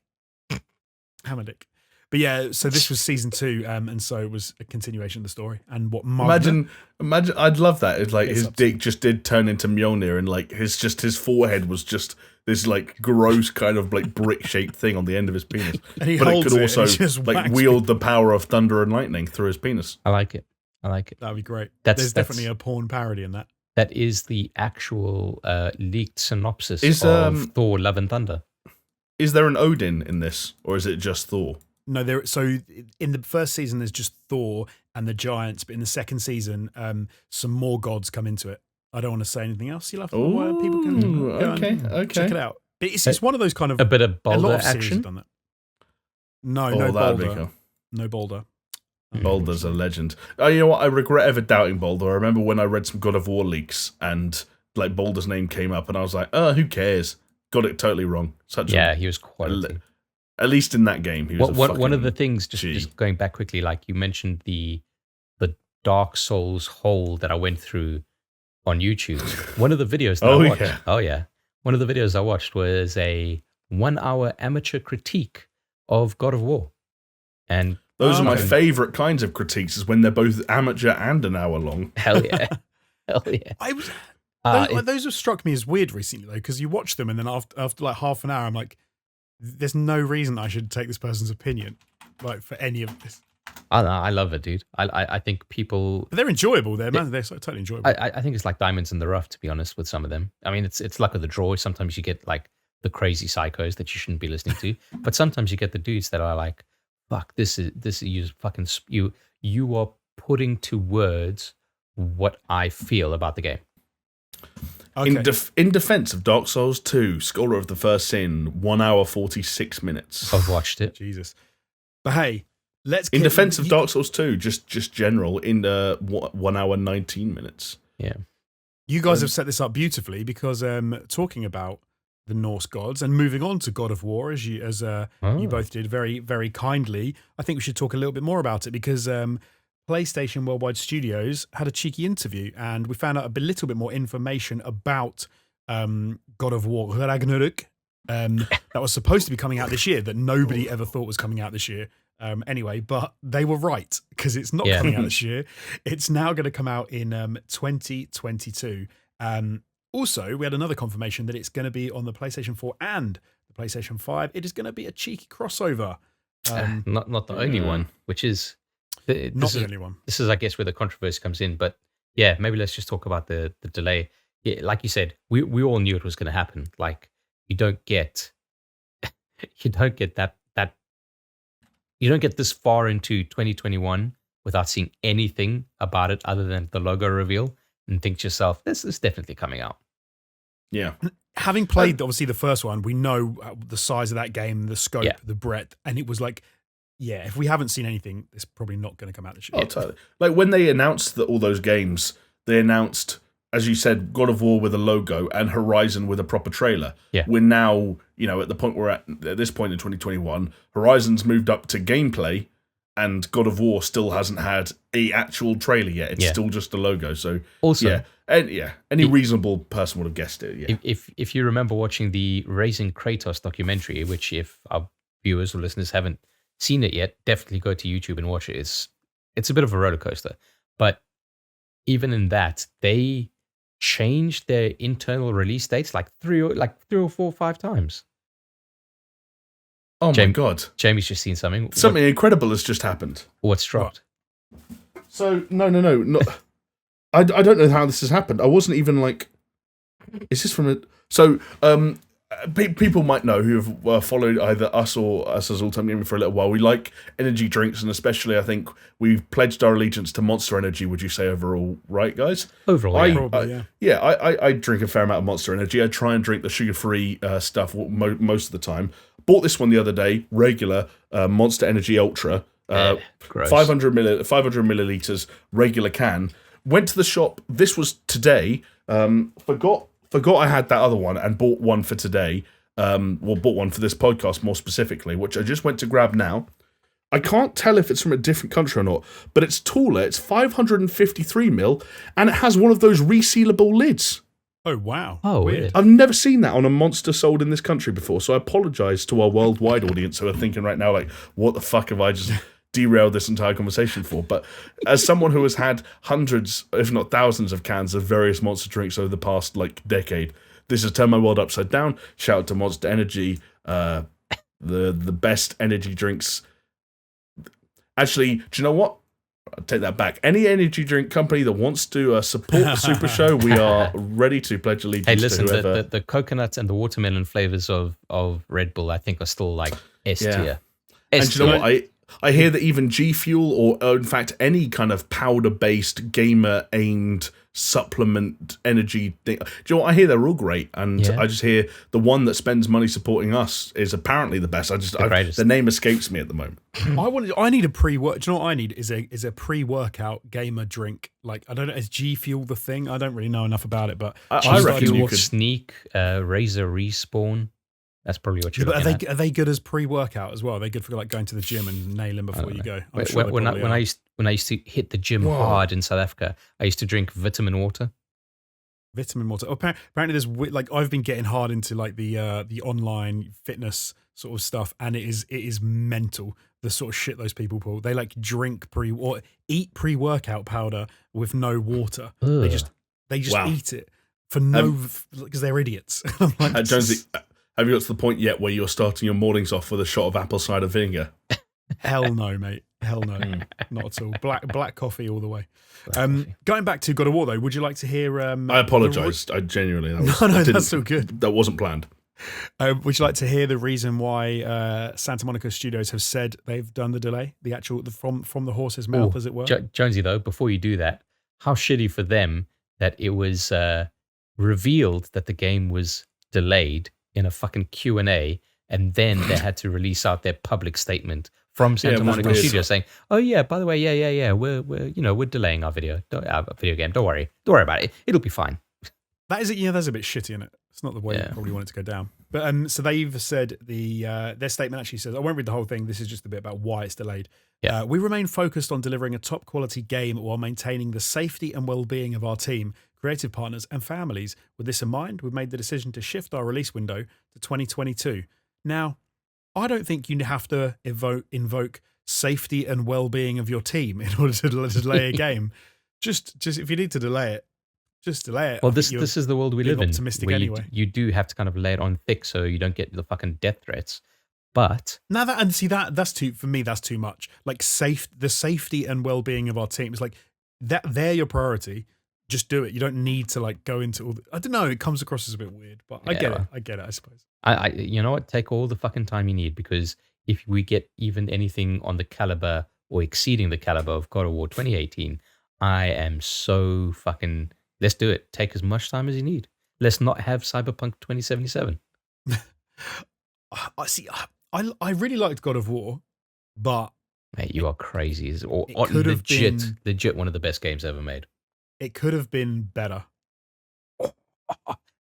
You're not wrong. Any game could be better. No, but you know when you're playing a game and you're like it wouldn't have taken much. I don't know. Some of the bits just rub me up as like, I don't know. They just I don't know. It felt like they were so close to something like a straight 10, and they were at like a 9.5, and I was like, you could have hit the 10 probably pretty easily. I don't know, mate. I think they were like more like a 9.8 or a 9.9 on that one. Fair. I think I only ever had one criticism of the game, and that was that it felt like a chunk of the story when Atreus starts to go a bit darker just kind of seemed a bit missing. That element seemed a bit rushed. Yeah, it was so abrupt, wasn't it? Yeah, and that it was suddenly. It just felt like something was cut from it. But other than that, I had honestly zero fucking complaints about that game. It was weird for me because most of it was like brilliant, but there were just some sections. I want to say it was the bit where you end up going and fighting the little floaty fly people, and you in Elfheim. Was it Elfheim? Elfheim. Yeah. The whole Elfheim bit to me just felt kind of odd and a little bit like even some of the environments and some of it felt a little strange to me. And the rest of the game was so strong, and some of the story stuff was wicked. Like the dude's head that you wear on the belt, and he just chats and stuff, which was great. Mimir. Like a lot of the story stuff was really good, and the way they tease the reveals and everything. But then the Elfheim thing just felt a little strange. Didn't you love being in the canoe and the boat, and Mimir's telling you the story, and then just as you pull up to like dock and get onto the land, Mimir stops saying what he's saying. He's like, "Well, we'll pick this up later," and then you get back on the boat and you start talking again, and you just keep on doing it. You're like, "Well, pick it up later." I also felt that the way they did the hub world, I could kind of, what's the thing about like you can almost feel the walls of the game a little bit too much. The way it was like hub to hub, and you could rotate the thing, go with you, which it was the design of the game, so I can't really criticize. Yeah, I didn't have an issue with that, to be honest. I thought it was. I at a time when I didn't know what I wanted from the future of God of War, it was everything I could have wanted and more. I'm with Chris that I think it was one of the games of the generation. I think it will be remembered as one of the best games of all time in some respects. And for me, it delivered on just about every level that I wanted it to.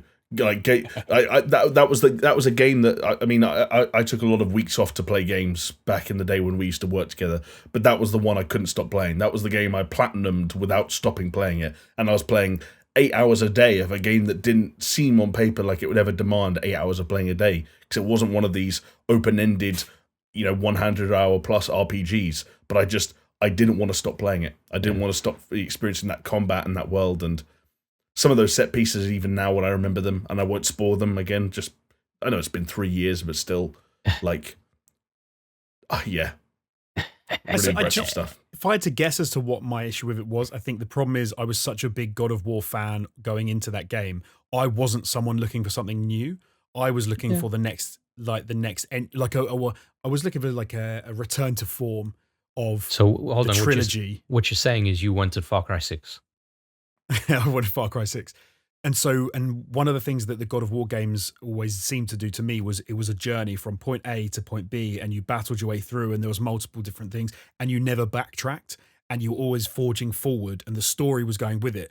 And I totally get why they didn't do that with this. And it probably would have been a big mistake, and they made a phenomenal game at the end of it. But going as a massive fan of the original trilogy, and then feeling like there was very little of that journey progress through a world, because it was like you did have to backtrack, you did go back to the same place, you could go and repeat the same sort of area and things. It was a little like, it just lacked that element of discovery, I suppose, that I always found with the original trilogy. But I get that you couldn't have done the two things don't really work together. So it's more of a me thing than a problem with them thing, I guess. I'll tell you what, I wish I had a PlayStation 5, because I would love to fucking play that game at 60 FPS. Although, that would be pretty sweet. As we've already touched on, now you even if you haven't been able to acquire a PlayStation 5 by the time this game comes out, you'll still be able to play this. And we're now getting into really interesting territory when it comes to, obviously last week we talked about Spider-Man Miles Morales and how well that was handled. Yeah. But we're now looking at God of War, we're looking at Horizon. We know now that Gran Turismo 7 is another game that's been confirmed to be cross-platform, cross-generation, I should say. Yeah. It's going to spark a really interesting debate where, like, is it going to be Chris saying, I'm so glad that I can play these games? Is it going to be Chris saying, they shouldn't have done this because I can't play these games because they run at 10 frames a second and they look like dog shit? Is it going to be, cyberpunk style problems where they're like, we are fucking dragging our heels so much and most of the reason is because of platforms we shouldn't have even supported to begin with?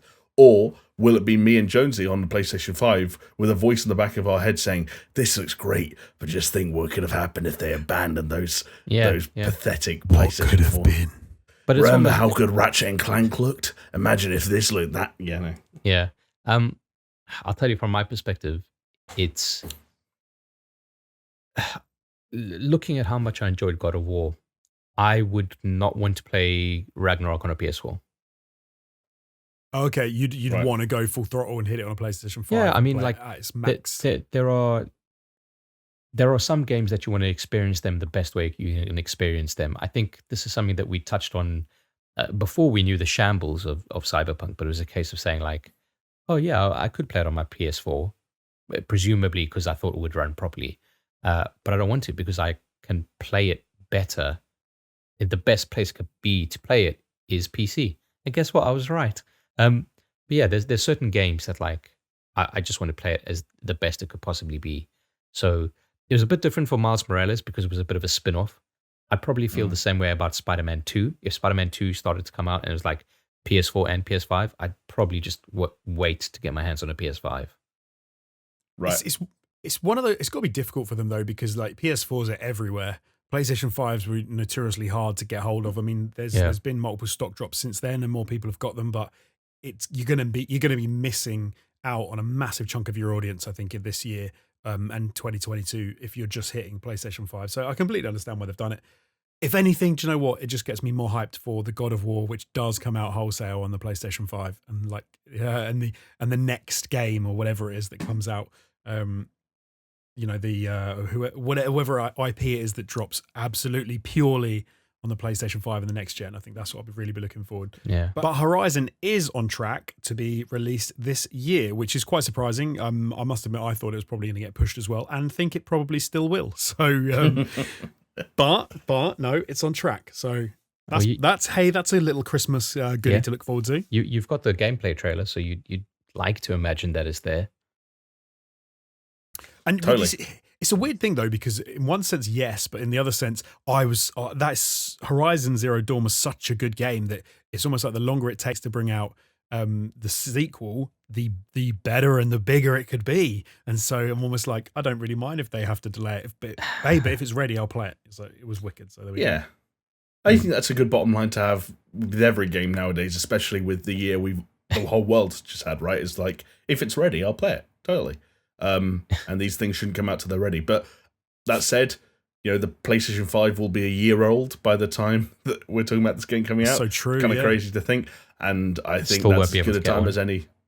Well, I mean, apart from what we've heard, that may well still be true, yeah. But that's as good a time as any to start. Look, I'm not trying to throw any shade at the Demon Souls remake or Ratchet and Clank or anything like that. But like, I don't know.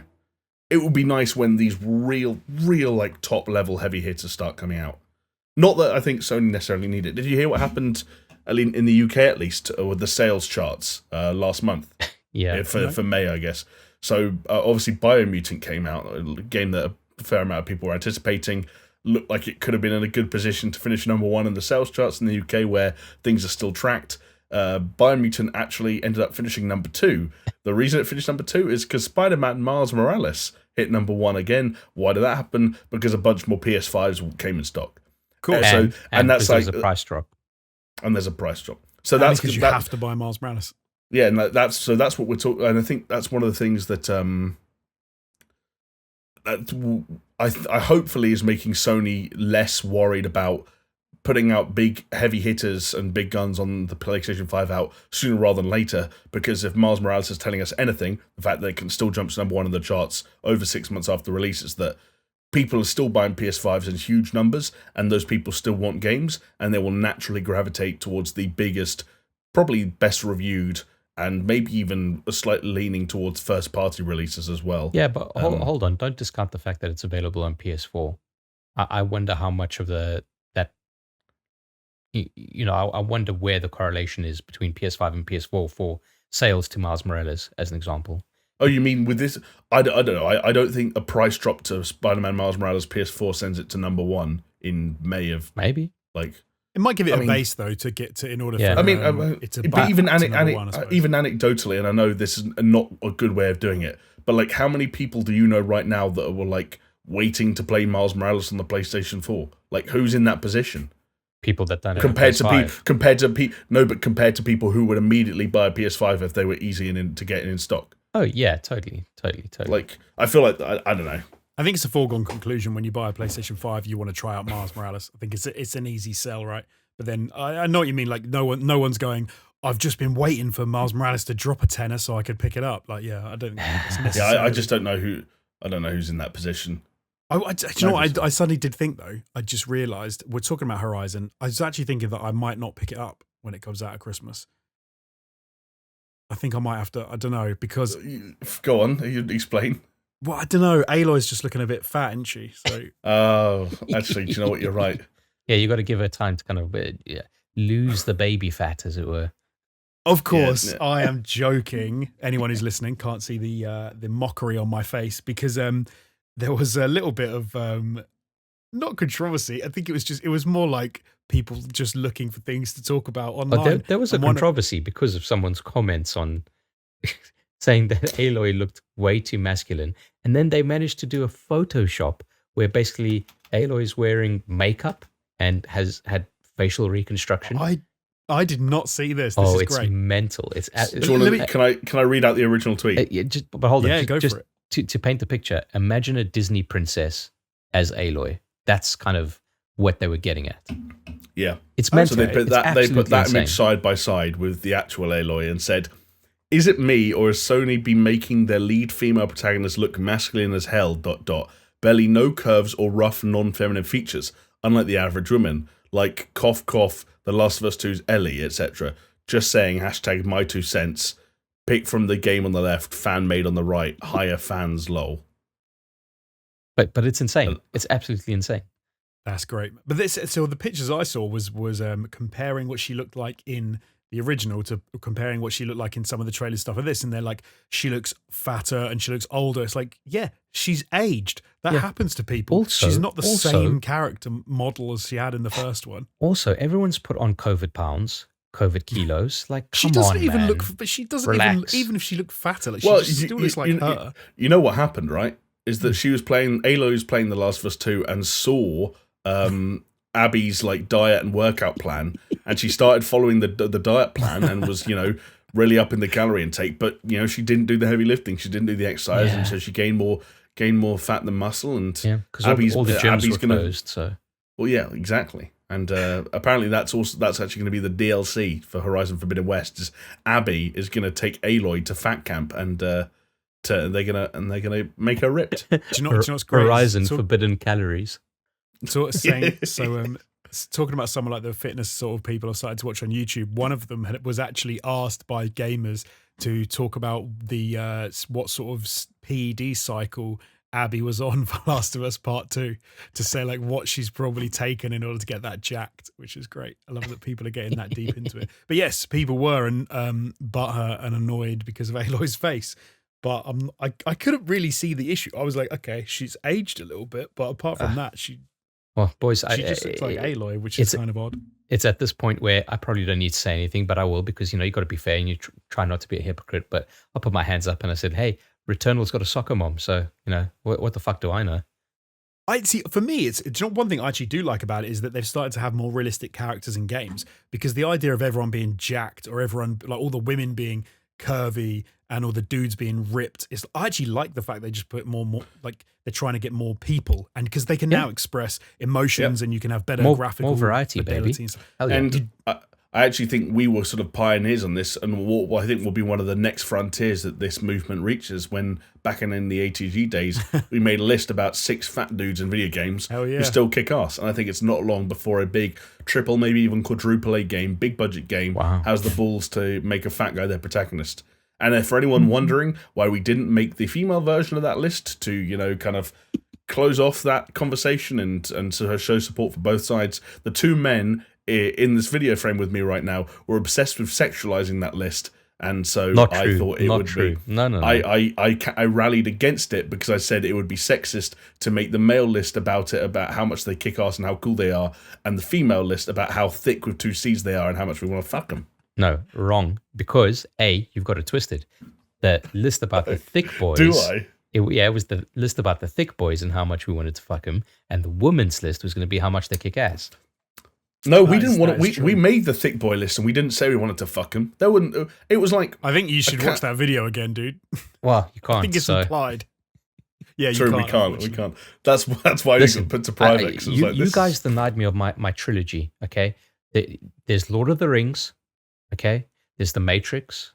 Okay, there's 3 colors: red, blue, white, whatever it was, and then there would have been sexiest animals, thick boys, and jacked girls.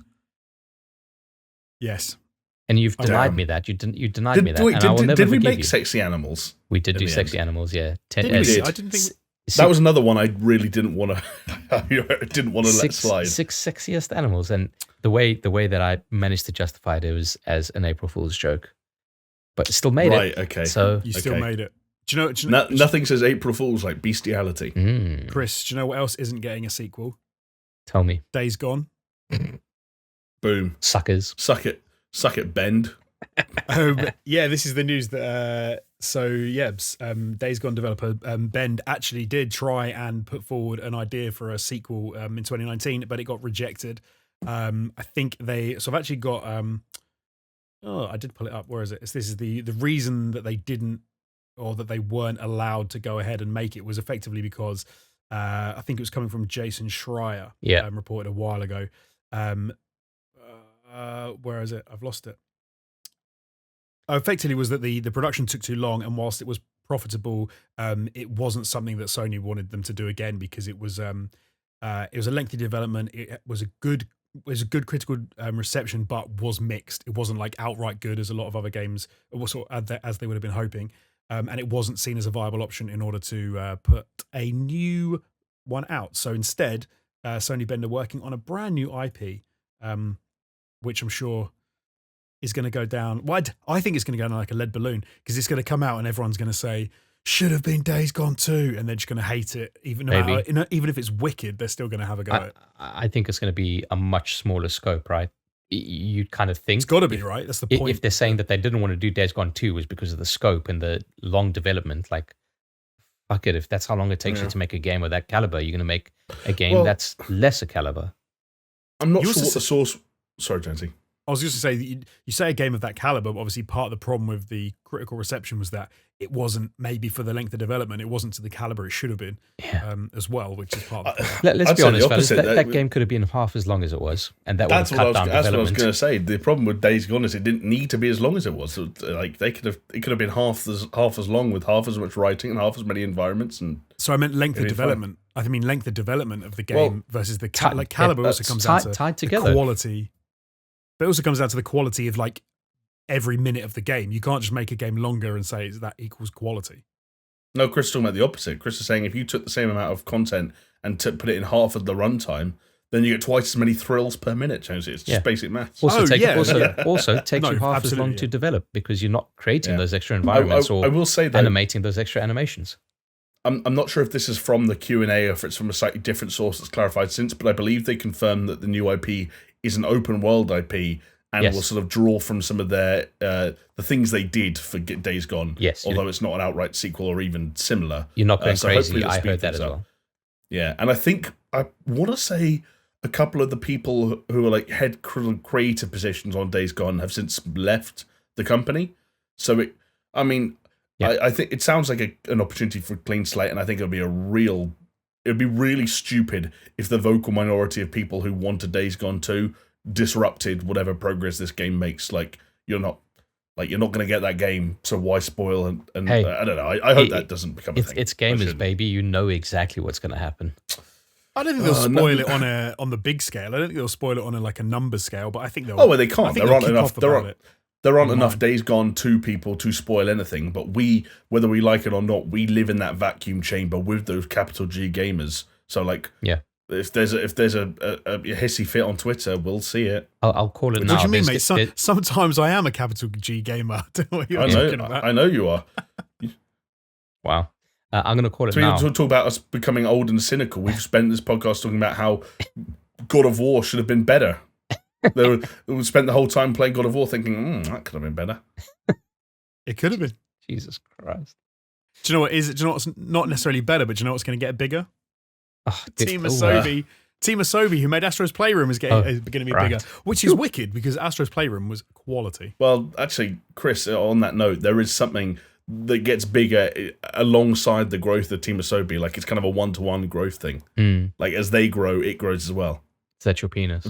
No, it's the budget of the games. I'm talking about the budget of the video games. Well.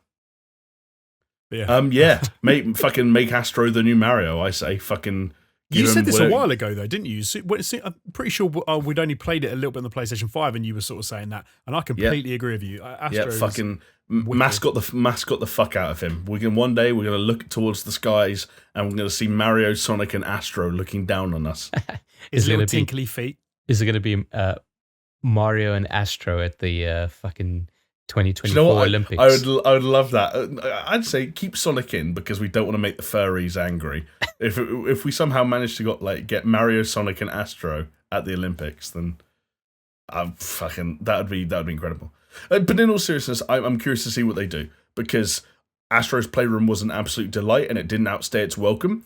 When you say to Team Asobi, how do you make it bigger and better? I'm curious to see what kind of solutions they come up with because obviously it's not as simple as making a 10-hour version of Astro's Playroom because then I can tell you as someone who fell off pretty hard from the Little Big Planet platform they made for the PlayStation 5 that sometimes charming and inventive platformers can't last 8 to 10 hours. That's a difficult prospect. So I hope they do cool things with this new, potential, but I don't know what that is, and that's why I'm not a game developer. I guess that's why we're not making the games. Yeah, maybe one day, and then we'll realize how hard it is and why we put it all wrong, and we'll regret every podcast we've ever been on. Yeah, exactly. We can hardly pull together a podcast, let alone a fucking game. Come on. Or we'd manage to make the game, we'd put it out, we'd be super psyched, we'd say this game's incredible, and then people play it and we're like, it's not that great. We're like, what? This is our piece, I don't know what the word is. We spent fucking 8 years and $100 million on this. We lost our jobs when development finished, and now the game's bad. Yeah, my marriage fell apart because I was I was doing crunch. I lost all my hair. I'm bald, I'm single, and all I've got is this game. And I'm ready to mingle, baby. Yeah, But I can't open my Twitter app anymore because I get 1,000 death threats every day because a marketing department that I'm not a part of missold the game that I made. hey, this is the podcast that keeps on giving with the segues, because even if you do get on that route, boys, there is always the chance to pull it back, like our very own, as they're English, Hello Games did with No Man's Sky, and they have just released another free update for No Man's Sky, which is largely a visual upgrade. So they've included some more lighting, volumetrics, some very fancy looking. I don't know half the terms for that sort of shit. So Mate, I don't know. Just read what's in the document. Just bullet point it. Just read it. But to be fair, this just says I've done the work for you. Oh, so they've got I've watched the video, and this doesn't. If I just say these words, it's not necessarily going to mean that much. No, but that's how you got to do. You just got to say it as it is. There. That's what the people come here for. You've now got some better reflections. There is more fur and feathered options. You can get flying pets now that you can ride. So rather, if you don't want to ride necessarily a spaceship, you can ride a flying pet. And that it made me feel slightly uncomfortable watching that trailer as to someone walking around in a mech and then someone sitting on a gyrating flying bug. Kind of made me feel a little bit odd. But hey, to each their own. And this is what I mentioned earlier about if you want to make something look better, if you want to make it look more fancy, you make everything wet, because what they've now included is rain into the weather system of No Man's Sky, so that it can rain, things can get wet, and the light will shine off of it, because you need things to get wet and slippery so that you can make things look better. So you can have refractions. That's why we need things to be wet and slippery. That is why. They've also included, so anyone who's not who. I'm sure everyone does, but anyone who doesn't remember sort of the aim of No Man's Sky when it was being released and what they were pushing, and what they really wanted to have in that game was the sci-fi experience that you sort of get when you look at like a cover of an old sci-fi book, or you watch a sci-fi movie and you can see multiple planets like in the distance. And the idea of the game was you can see it and you can go there. And it seems like every update they release is trying to get closer and closer to what that original vision was. And in this update as well, they've included things like there are more stars so that you can see them from the planets. And when you go into space, you can see all these thousands of stars in front of you. They've got this, they've a lot more like parallaxing, and the way that the planets look when you're sort of flying around in space. It does look very good. There's new particle effects. Jonesy, tell me more about the improved light shafts.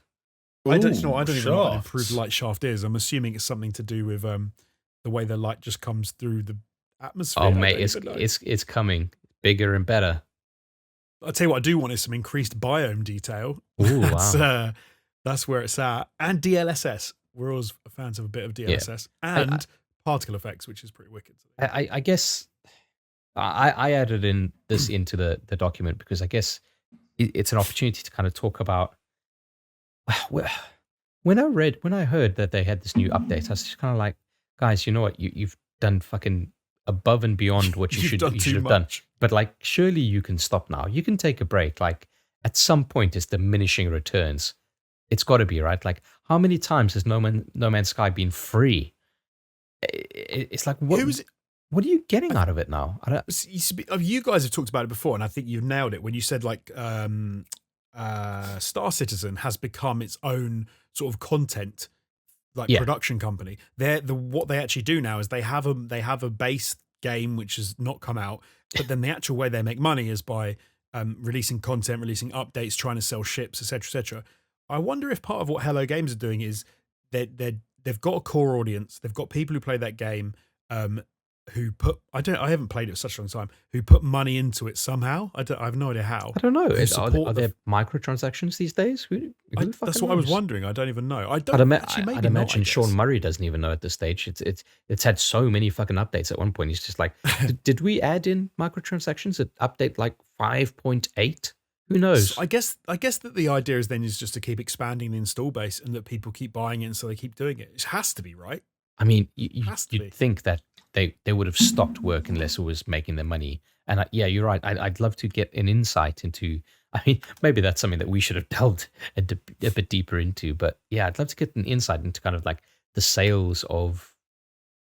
It's frankly just the reason why they keep on churning out these updates, other than just the pride in their product, which is commendable. But you know. if you look at Ubisoft, commendable doesn't equal dollars, and What about if they went the old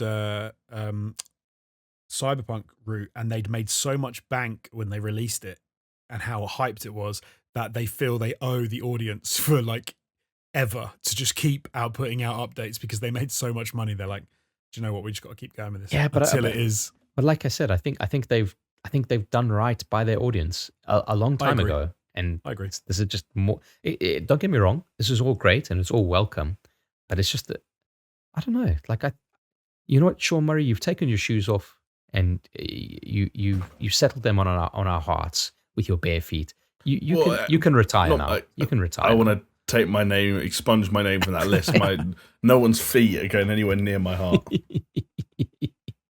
But it's one of those games. It's a game that I enjoyed playing, and it seems so different now that I'm scared to get back into it. But I often think I want to, which is cool. Like they keep doing. Didn't we try it last year with Steph, and we all fell off like almost immediately? Yeah, because they released that co-op update.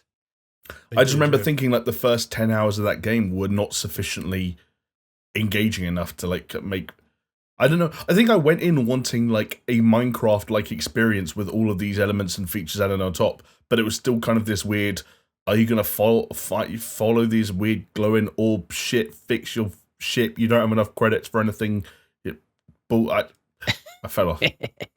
So many games now as well have come out and taken sections of No Man's Sky, it feels, and made games out of one small section of that game.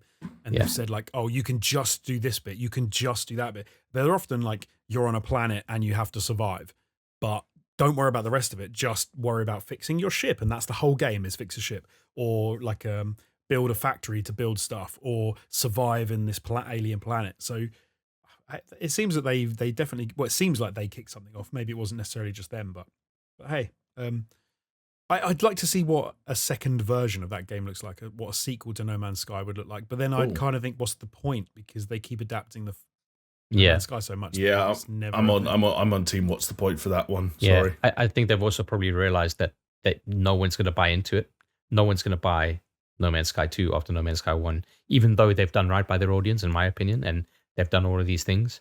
But I think as soon as they say, hey guys, we're making No Man's Sky 2, it's like everyone's just, nah, we'll wait 15 years until it's finished. Yeah, until your 50th update on No Man's Sky 2. Yeah. I also think this kind of generosity conditions people to overreact to when you make a move that could be perceived as slightly more grubby. When you give something to someone for free for so long and seem so committed to like never having them pay any money ever again for all these improvements, then you rock up one day and are like, for the next step, we want money. I think that's totally fair enough, but some people are going to be like, we've had it for free for all this time. You've conditioned me to believe that the additions you're making are not worth money, as harsh as that sounds. Well, you mentioned it before, it's gamer with a G, right? Capital G gamer. It's so funny as well when you consider that Jamie spent 16 quid on a Rambo skin for Warzone that you can't squeak out any money for the 18th update to No Man's Sky. But again, I think the key word is conditioned, for better or for worse. I've been conditioned to accept microtransactions and cosmetics and so on and so forth. Yeah. Hello Games have done the other thing, and they've conditioned me to accept that No Man's Sky will get better for free because of my original investment. And I think the other thing about being a capital G gamer, which I very much can be at times, is that we accept that different companies condition us to expect different things, and we have double standards throughout. Yeah. So true. It's very, very true. Well, should we forge on? Yes. Because we've got only a couple of things left to touch on. A very brief one that we will talk about is the Nvidia 3080 Ti and 3070 Ti cards launched on 2 days ago, as to when this podcast will be going up, on Wednesday night, I believe. So yeah, and of course they immediately sold out everywhere, and you can't buy them. So because of course they did, because they only manufactured 10 of them. I had the same issue that I think I spoke about 2 weeks ago on the podcast, not 2 weeks ago, 3 weeks ago on the podcast, which was that I didn't really want one of these, to be fair. I just wanted I was going to get an RTX 3080 or and I think a 3070 Ti popped up in my little Discord chat that I follow to say, "Oh, cards available." So I was like, "Okay, fine, I'll get that." Clicked on it, put it in my basket on scan, and it went. And then it literally loaded up and said, "Your basket's empty." And I was like, "For fuck's sake." Yeah. And then just like, I'm out. It's mental. It's like, this is the shit that makes me think that we're living in a simulation, or I'm taking crazy pills, or a combination of the two. Because it's like Nvidia have a supply issue with their 3080s and their 3070s. So what is their solution? To launch a new model. Instead of just making more of the original thing. Like, I just don't fully understand. I understand that they've got low hash rates for, like, to dissuade crypto miners. Guess what? It's not fucking working because they can get over your LHRs. But it just, like, no one. I've always been more of a Gatwick man anyway. Wow, there we go. But no one cares about these. Yeah, exactly. LHR is London Heathrow. No one cares about. That was a niche joke. Fucking very niche. But what I'm trying to say is, no one necessarily cares that there's a new cards because they haven't been able to get their hands on the original ones. It just makes no sense for Nvidia to do this. I don't get it. So we were having a little back and forth on Twitter earlier because I think so. Part of my issue with this is I need a new graphics card. Like, I'm still rocking a 1070 from, like, I can't remember when I got it, like 5 years ago. And I was going to get a 20 series card when they released. But then, you didn't get one, and then waited about a year, and then you started to get the news about, oh, well, they're releasing the 30 series cards next year. So yeah, it was okay. It's always smart to skip a generation. You've done nothing wrong. You've done what you should be doing, right?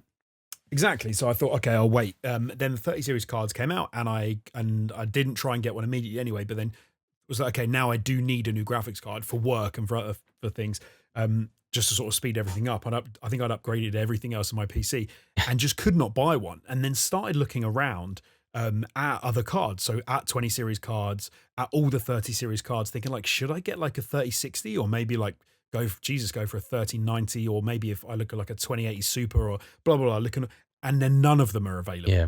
And was just then I started looking at AMD and saying, okay, is there an AMD card that I could? Well, because I'm not primarily looking at it for gaming, right? It's for work. Yeah, so if I'm looking at that, then maybe an AMD would be fine. None of them are available. Yeah. And I'm just like, this is insane. You cannot buy a graphics card for love nor money, unless you want to spend an insane amount of money. Yeah, because they are available for and just pay the markup money. with the scalpers. But have you been looking at the Quadro cards? I think I did briefly, but then not for a while. Yeah. Yeah. It'll be interesting. Man. But such a pain. I mean, I know it's not just miners and not just scalpers. You've also got the issue of, chips and stuff are scarce at the moment, I guess, because of COVID and things. I think cars are having issues as well, where they're trying to, cars don't have chips for cars and things. But you know what else? PS5s. So PS5s. But hey, look, it is what it is, and it's something that I suppose we've all got to deal with, and we've all got to try and make our way through. But it is soul destroying when you see.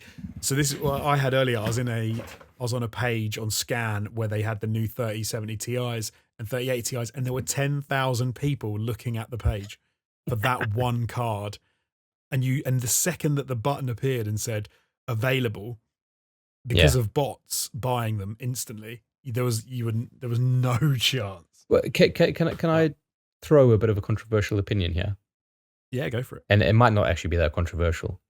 I look at this situation as it happens today, and I say to myself, I'm not fuck the bots, fuck the retailers. Fuck the retailers that you make it so easy for the bots to get and not actual consumers. That's my current way of thinking. Yeah, I find it hard to disagree with that, to be fair. I don't think that's a bad take. I think they should, if they can do more, then they should be doing more. But then I guess their bottom line, they're just selling products, right? That's probably how they see it. Yeah, they don't give a shit. Of course they don't give a shit. They're getting their money.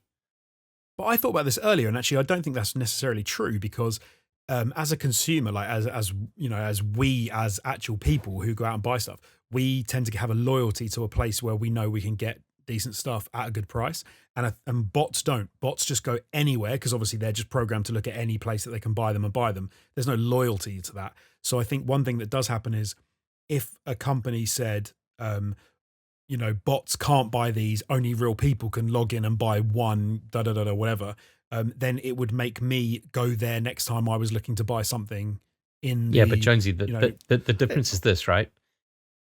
As a company, you only care about your loyalty of your customers coming back because you're hoping to sell out your stock.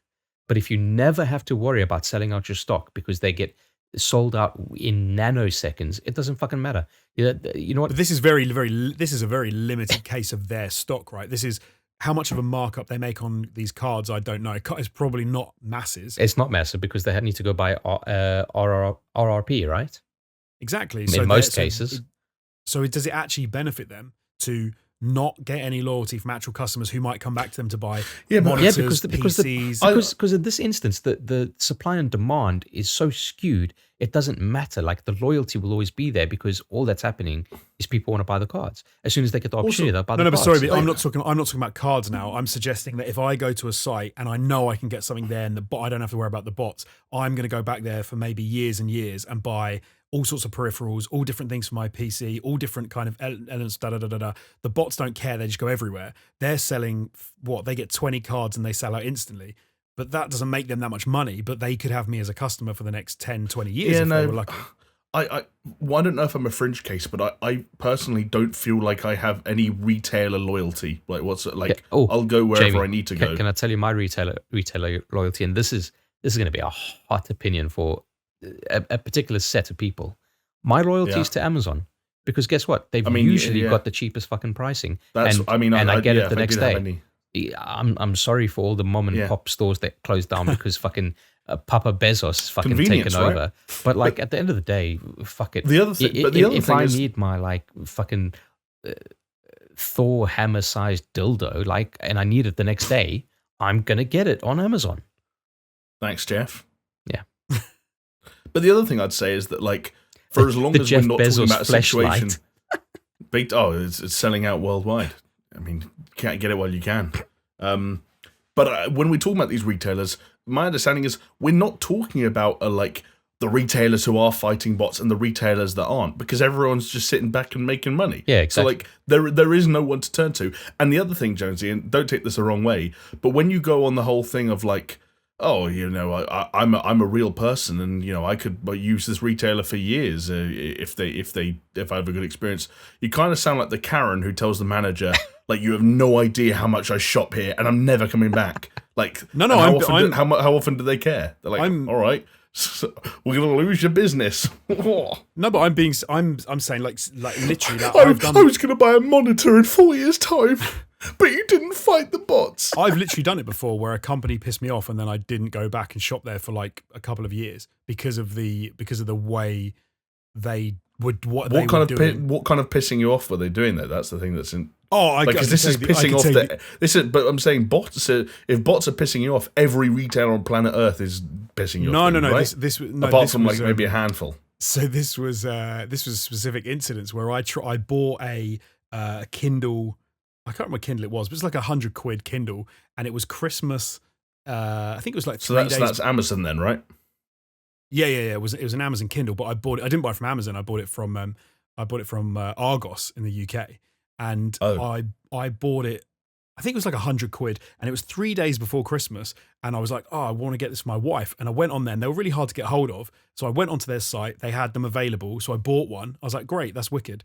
And then. When it said, then it sort of sends you an email to say we've confirmed you've bought whatever, and it kicked through the email saying you've bought this thing. And I was like, and you can go and pick it up from the store. So I'm like, fantastic. And then I get another email saying, oh, sorry, it's been cancelled or whatever. You don't have it, and you can't go and get it from the store. So I was like, that's weird. Why has that happened? So I called them up and said, I don't really understand what's happened here. And they said, "Oh, sorry, it was a problem with we did it wrong on our site. You shouldn't have been able to buy it because it had sold out before you'd bought it," which is fair enough. I was like, okay, that's fair enough. But they then said, I said, "Oh, well, the money's left my account, and it's £100, and I actually only had £100 in my account to buy my wife's Christmas present," and said, "Well, my money's not in my account. When's that gonna come back into my account?" And they said, "Oh, it should take about 3 weeks." And I was like, are you fucking kidding me? Can I tell you something, Jonesy? Because that's a refund, Yeah, right? guess That's what? That sounds like. Guess what? You should have Go on. gone to Amazon. No, they didn't have any. There was none on Amazon. There were none anywhere else. It was one of those. But things. apparently neither did Argos.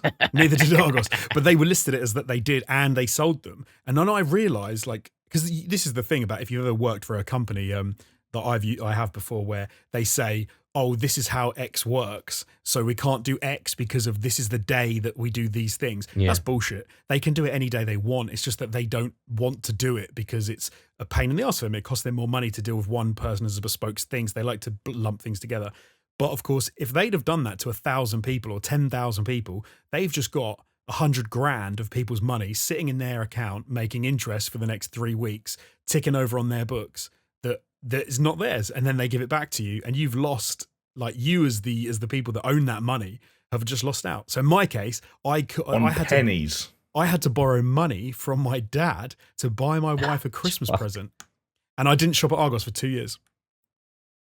That is, and I used to shop from there all the time, like literally, like Amazon. I used to buy stuff from there constantly because it was so useful to buy it, go and pick it up, and then do it. I remember that was where we used to buy games sometimes, where we were getting them physically. And I remember you and I going to Argos to buy Uncharted 4 on release day. Right. We went together. But so I can see I know that like as one person, it doesn't matter. But if you could, I think it's the opposite. I'm not saying that you've got a bunch of people going, I'm never going to shop here again. The difference is if a company did say we're here for the individual, the real people, you could actually grab a whole load of customers to come back again and again that you wouldn't have had. So it's kind of the inverse. I'm not saying they give a shit that you're not going to go there, but someone might care that loads of people do shop from them. So anyway, at the end of the day, Jonesy, you don't have a 3080, so I don't even want a 3080. I just want a damn graphics card, but you can't buy any.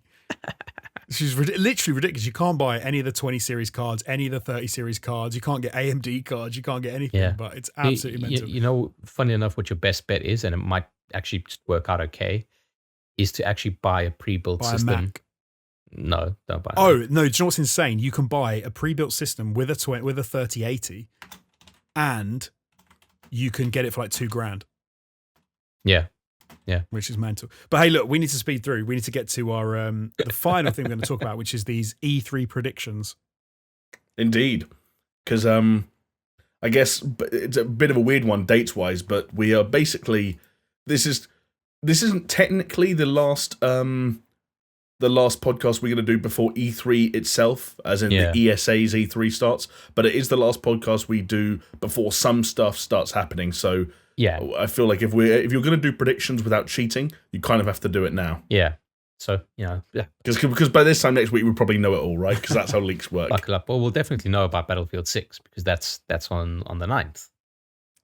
That is on the 9th. And also Jeff Keighley's Summer Games Fest and that kind of opening night event, that will also be on the 10th. So we should have seen that by this time next week. So when you listen to next week's podcast, we will be able to talk about anything that shows up. Hell yeah, the Battlefield episode.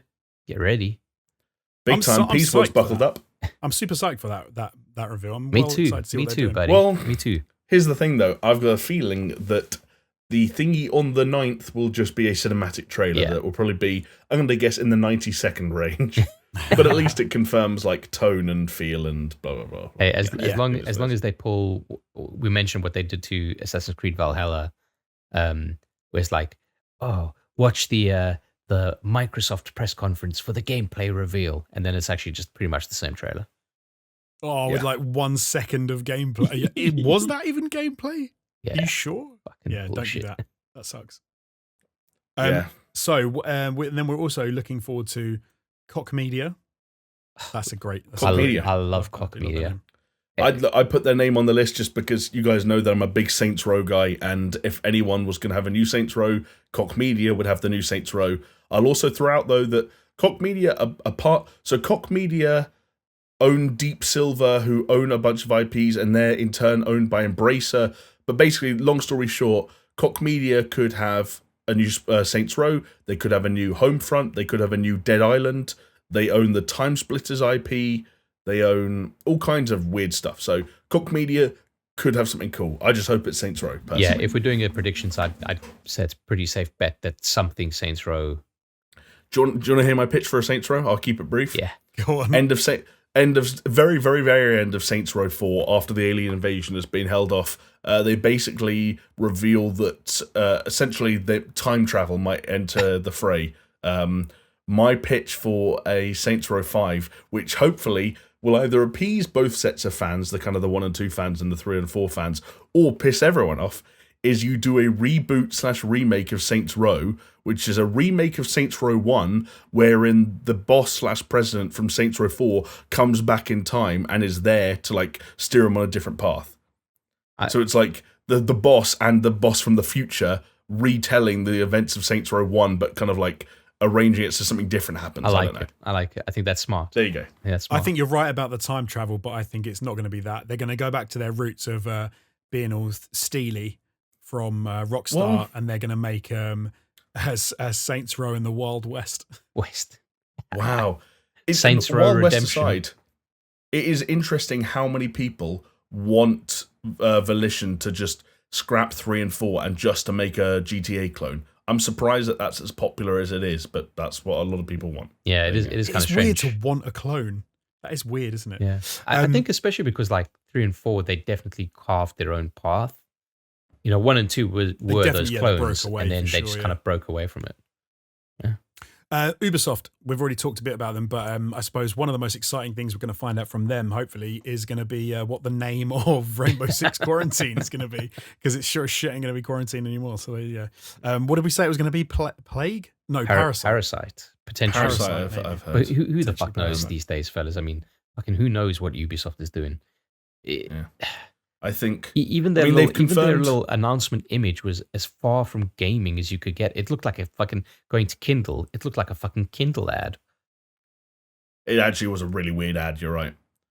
The big one I dropped, the bomb I dropped for you guys before we started recording is, I think there's a possibility that Rainbow Six game is free to play. Yeah. The Division. I think free to play. Obviously the Division Heartland is going to be free to play, and I think I don't think Riders Republic will be free to play. I think they'll charge money for that. That's the kind of downhill off-roady motorbike. I would love to have a go of that. I think Riders Republic looked pretty sick when they were showing stuff. I think they've confirmed that that's going to come back.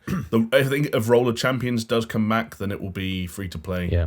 Obviously, we'll see more Siege. I'm curious to see if they mention the word Hyperscape.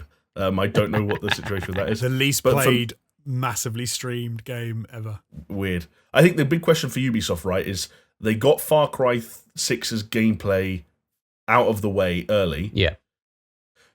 Does that leave, in the form of a trailer though? Yeah. Does that mean that the big finish at the end of the Ubisoft Forward will be an uncut gameplay sequence from Far Cry 6, or does it open the door for a one more thing surprise? Because I don't think Skull and Bones or Beyond Good and Evil 2 will be ready to be shown. Yeah. And there's definitely no new Assassin's Creed. Well, you know what I'm going to say. I know what you're going to say. So say it. Say it. Let's hear it. I was going to do the sound effect, but I don't have any confidence this late at night that I can do it. Let me try. Chris, please you take confidence from me. I'm giving it to you. Let me just wet the whistle.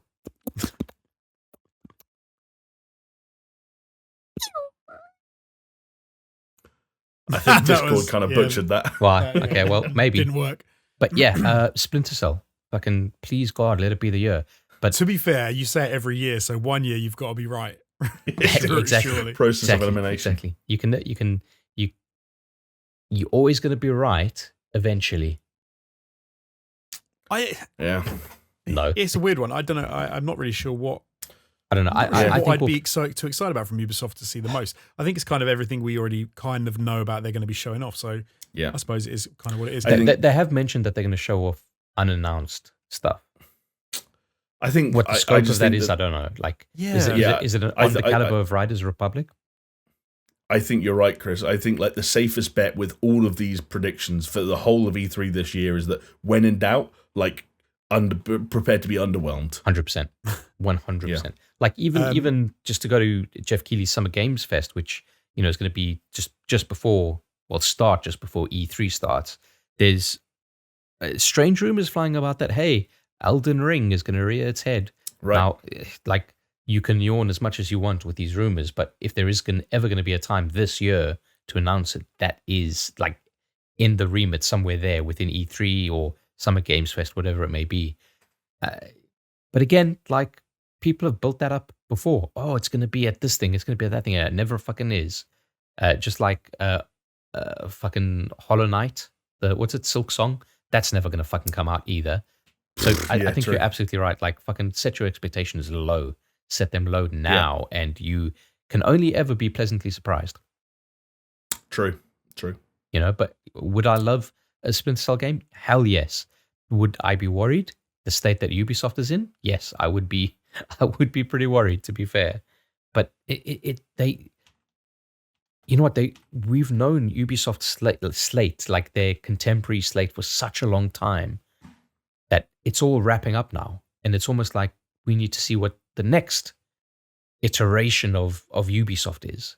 What are they going to show us? Yeah. You know, like this is their time to do it, and I'm not fully confident that they will show us. No, I don't think they will. I think it's going to be very much of a, you've already seen all this stuff. We're going to see a bit more of it. You're going to confirm some things that we didn't know, and there won't be that much big news. Do you know what's a weird one for me? Xbox. I'm actually excited to see if they drop something Halo Infinite related. I think they've got to. What, do they? Yeah. Is it ready? Have they fixed it? Yes. Yes to all of the above. And if any of those answers are no, then fuck me. I've got one better for you guys, okay? Because obviously we're talking about Bethesda as well. So of course, yeah. Obviously all the leaks saying that we should be seeing something Starfield related, even though it's not going to release this year. Cool. That makes me very happy. But I got one for you. If we're going bold predictions and setting ourselves up for failure and disappointment, what about Machine Games? What about Indiana Jones? The funny thing is, Machine Games could reveal or debut like one of two games at this E3, and either one of them I'd be over the moon with. Because of course, Machine Games would hopefully have not forgotten about Wolfenstein 3, because, spoiler alert, Hitler is still alive. Like, we got to do something. You got to get that motherfucker. Bro, I think the indie stuff is too soon. I think Indiana Jones is too soon. I don't. It'd be so cool though. It would be cool, but I don't want to see anything yet because I'm like, it won't be ready, and then I'll be maybe. I don't know. It just feels too soon. It doesn't. When did we find out about that? It didn't seem like it was that long ago. Oh, it's just a fucking press conference. Yeah, was it the beginning of the year? Yeah, it wasn't. It wasn't even a press conference. It was just like a tweet with a video. The video was you just like, it was like scanned over the table, right? And you saw like the whip and we put it in a thumbnail, so I should be able to find it quite quickly. Using us as our source for the best stuff. The best source for gaming news. There you go. It's taking me just to find it. There it is. 4 months ago. 4 months. See, that's our podcast was the 15th of Jan. Yeah. You might. Do you know what you'll get? You might get. Oh no, I can't remember the song. How's it go? That's it. You might get that, and that's like a. Well, that's basically what we got, though, dude. But do you know what I mean? Just to kind of remind you to go. Oh yeah, we're still making that. I don't think we'll see any. Any cinematics. Can I tell you what I'm most looking forward to from Xbox? And taking away the Bethesda side of things, because I love everything about Bethesda. What was it called? Was it called like Avowed? Was it Avowed? That's the Obsidian Skyrim sort of like RPG. Yeah, bro. In the Pillars of Eternity universe, I think. Yeah, something like that. I've heard conflicting information with regards to the state of Avowed. Ooh, I've heard one person. I know of one person who is adamant that it won't be there, and another person who is adamant that it actually will be. I like it. I like those odds. 50-50. Yeah. I think to what you were saying, I think Halo Infinite has to be a lock. I think that has to be the focal point of Microsoft's side of the presentation. Well, yeah, because they don't have any fucking first party stuff. That's true. So the weird thing about Microsoft first party is I think they went hard last year on CG for things that won't be ready yet. Yeah. So I think that I think Fable is not here. I think if I had to, Chris, cover your ears, but if I had to guess, I'd say Avowed, not ready. For some reason, this blew my mind, but I've heard rumors that Hellblade 2, not ready, at least at this stage. That surprised me. Okay. So that's true. Obviously, State of Decay, not going to, probably 3, probably not going to see it. Perfect Dark, probably not going to see it. Those are all still CG. I think we will get a new Forza Horizon. And I think we talked the other week that it's going to be set in Mexico.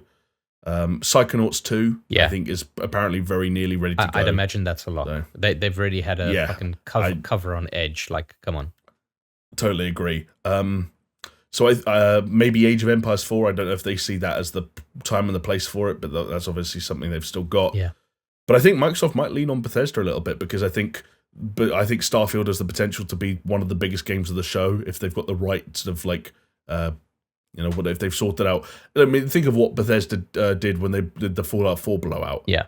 If they can, that single-handedly won them E3. Yeah. And if Starfield can do something similar. The other thing to keep an eye out for from Bethesda's side of things is a new project from Arcane. Not the team that are making Deathloop, but the other team. The word being thrown around is Omen, and it's apparently a vampire-influenced, Dishonored-style stealth action power game. Okay. So keep an eye out for that. That's what I'd say. It's going to be interesting. Xbox for me always kind of had the better shows of the latter E3s. Yeah. So they've they'll bring it. I think they'll bring the. They've got the potential to have an epic show. I think a lot of it is going to be services and stuff related. It's going to be more about the Xbox environment as well. But a bunch of coming to Game Pass kind of style reveals. I'm sure. Exactly. World exclusive. It'll be a lot of things that everyone already knows, but it's just going to be sort of packaging it nicely. Have they said if it's just what like first party stuff, or is there going to be third party stuff there as well? I don't know. I haven't seen, because their third party shit in the past has been good. Yeah, I mean, do you remember that one year where it was like Cyberpunk, dude? That Cyberpunk. Yeah, 2018. They had Cyberpunk. They had. Do you remember DMC5 was announced there? Dying Light 2 was announced there. Fucking like Sekiro and fucking what's the next one called? Elden Ring. Elden Ring. Thank you. So Microsoft have had cool third party shit in the past. Yeah. I don't know if that's the plan. I'd imagine it would continue, to be honest, because they're kind of like they're big on that Xbox Game Studios thing, right? Yes, and again, like one of the rumors I heard about Elden Ring and what could be interesting if it does come to Summer Game Fest was that Microsoft were pushing hard to get that, and apparently there was money on the table, which again it reinforced the idea that maybe that's something that shows up. Maybe third party stuff does show up. Yeah, but we'll see. Yeah, I think Square Enix should be an exciting one because they've got a lot of what's the saying? A lot of pokers in the fire at the moment that they could talk about. So kind of, I mean, some of it's going to be trash if they talk about like anything coming to Marvel Avengers or anything like that. Spider-Man's finally going to be released. I think they've confirmed that Marvel's Avengers and Black Panther stuff is officially on there to will be taught. Of course, because they've got to remind people that game actually fucking exists, and that stuff we already know about is coming. Like it's such. So the thing that they released earlier, I'm just looking up to get it's Babylon's Fall, which is the Platinum Games action game. Life is Strange: True Colors, which they announced the last time they did one of their Square Enix things. Marvel's Avengers, that we know, Black Panther and stuff like that. The big world premiere they're touting is the world premiere from Eidos Montreal, which, should we just say what that is? Yeah, go for it. That's a Guardians of the Galaxy game. Yeah. So which as we were saying before the pod is an interesting prospect given the state of Marvel's Avengers. Well, it's a different studio, so don't also, dismiss it. I will say this is because when we were talking about it, there was a little thing in the back of my head, and I realized what it was. I was not a massive fan of the Marvel's films in general, but I'm a fan of like sci-fi. And then the Guardians of the Galaxy film, when that came out, I loved that. I thought it was fantastic. It was good. And it doesn't necessarily even fit in the like that Marvel's thing. I mean, obviously it does, but it standalone is a great fun bit of sci-fi and stuff. So you could make a very different game out of it, and you could make something really cool. So. There's some more. Before this podcast finishes, we'll be discussing another Marvel game. I've got another little. There's another little juicy. Oh little my thing god! to Our very own Jeff Grubb. No. Everything I had to say is from those kind of guys. That's all just information that's already out there. What do you two think though? That two games that they haven't been mentioned by Square Enix: Final Fantasy 16 and Forspoken. Forspoken is the one that I'm hyped to see some more stuff about because that looks wicked. I would really like to see some more of that. So. Oh, and sorry, Project Triangle Strategy as well, Chris. Fuck off. Fuck that shit, man.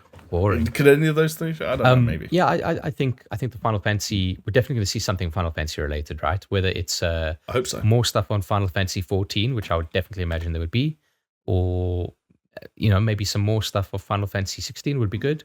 But for me, I just want to know. Just give me more. Give me the details. I know you got Integrate coming out, but give me the fucking details on Final Fantasy Remake 7 Remake Part 2. It's just like it's been killing so me, long, right? It's killing me. It's too long. And which is crazy, but yeah. I mean, it doesn't matter because thing, it's gonna be fucking gangbusters, just like the original. But whatever. I sort of assumed it would come out almost like serially after the first part, and then we almost, when that came out, you'd get a little time to finish it, and then they'd be announcing when the part 2 was going to drop, and it just seems it's like radio silence, which is super weird. Dude, even worse than that, because that's what you would assume, right? You'd think so. What happened was they released Final Fantasy 7 Remake Part 1, and then like fucking a year later, they said, oh yeah, we're just starting production on Part 2 because we were happy with the results of Part 1 and the performance of sales and everything. It's like, what you assholes? Yeah, how did you ever fucking factor this into the be like that? That's Netflix levels of douchery, where they say we're going to wait to see how well the first one does because we're not making a second one unless the first one. Or sorry, they're making a third one if the second one doesn't do better than the first one by a decent margin. That's where as soon as they fucking hit the gold master on that fucking Part 1, they should have started Part 2. Fuck them. That's not. I personally agree. The Matrix style, where they make 2 and 3 at the same time, and then they know exactly when those things are coming out. Yeah, I'd have been all for it. I think that's the way to handle that stuff. Anyway, there's some stuff on PC Gaming Show, but that's always kind of like the I don't have any predictions for that. No, exactly. It's always in terms of EA. I mean, don't get me wrong. I'm PC Master Race all the way, but PC Gaming Show is always kind of like it's the uncle that no one ever talks about at the family reunion, right? Yeah. It's hard to make predictions for because like anything, it's like Keely's thing. Like anything could show up there because it's entirely random. Yeah. Like it's just whoever wants. But to I feel like PC Gaming Show is always kind of like boils down to, hey, there's a new strategy game that people who love strategy games will absolutely fucking love. But it's nothing that's kind of like, capital G gamer. Yeah, no, a lot of that tonight, but not there. Warner Brothers, another company that they're going to have something, but I want to say that they've been listed by the ESA as Warner Brother Games / Back for Blood. Yeah. I don't know what that means. But they're also in a weird thing, they're isn't it? Just talking about Back for Blood. Because they've had that sale, isn't it? That they're going to be like broken up, so... Yeah, maybe it's a weird thing where like it's just not a good time. Because Warner Brothers should be Hogwarts... What's it called? Hogwarts... Legacy? Yeah. Hogwarts Legacy, thank you. Yeah. Suicide Squad, Gotham Knights. But hold on, can we just take a minute to just talk about the Bat Cave, the Enclave, what's it called? The Belfry. The Belfry. How are you going to use the Belfry between mesh? I don't understand. The Belfry. No, you do understand. It's just going to break up the flow, that's all. No, but Chris, the Belfry. Oh, fuck I have no idea. Do you know what would be this isn't actually a prediction, but do you know what would be a cool thing from Warner Brothers? Yeah. I don't think we've seen anything from Monolith for a little while. I think it would be really cool if they made another Middle Earth, like got one more stab at a Middle Earth game.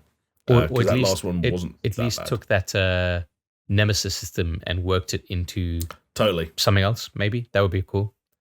Totally. It's a pit like it works well in those Middle Earth games, but yeah, let's get something else with it because I think there's a lot of potential with that system. It's one of those things that'd be a shame if it just disappeared and never sort of came back. I mean, you don't have to necessarily keep the implementation exactly the same, but yeah, I really like that. I thought it was a really cool system. But the situation is even more precarious, Jonesy, because they fucking trademarked it, so no one else can use it except for them. Exactly. In which case, yeah, if they don't use it, it's just going to go away. In which case, that was a cool thing you came up with and then sacked off. But there you go. Yeah. What else are we looking at then? Capcom. Any predictions for Capcom? Capcom have so much cool stuff they can do. I don't know what they will do. Probably too early for Resident Evil 4 Remake, right? You don't... Well, ooh. Yeah, probably too early. Do you know what? I'll throw two things out there. One I think is probably real. Dragon's Dogma 2.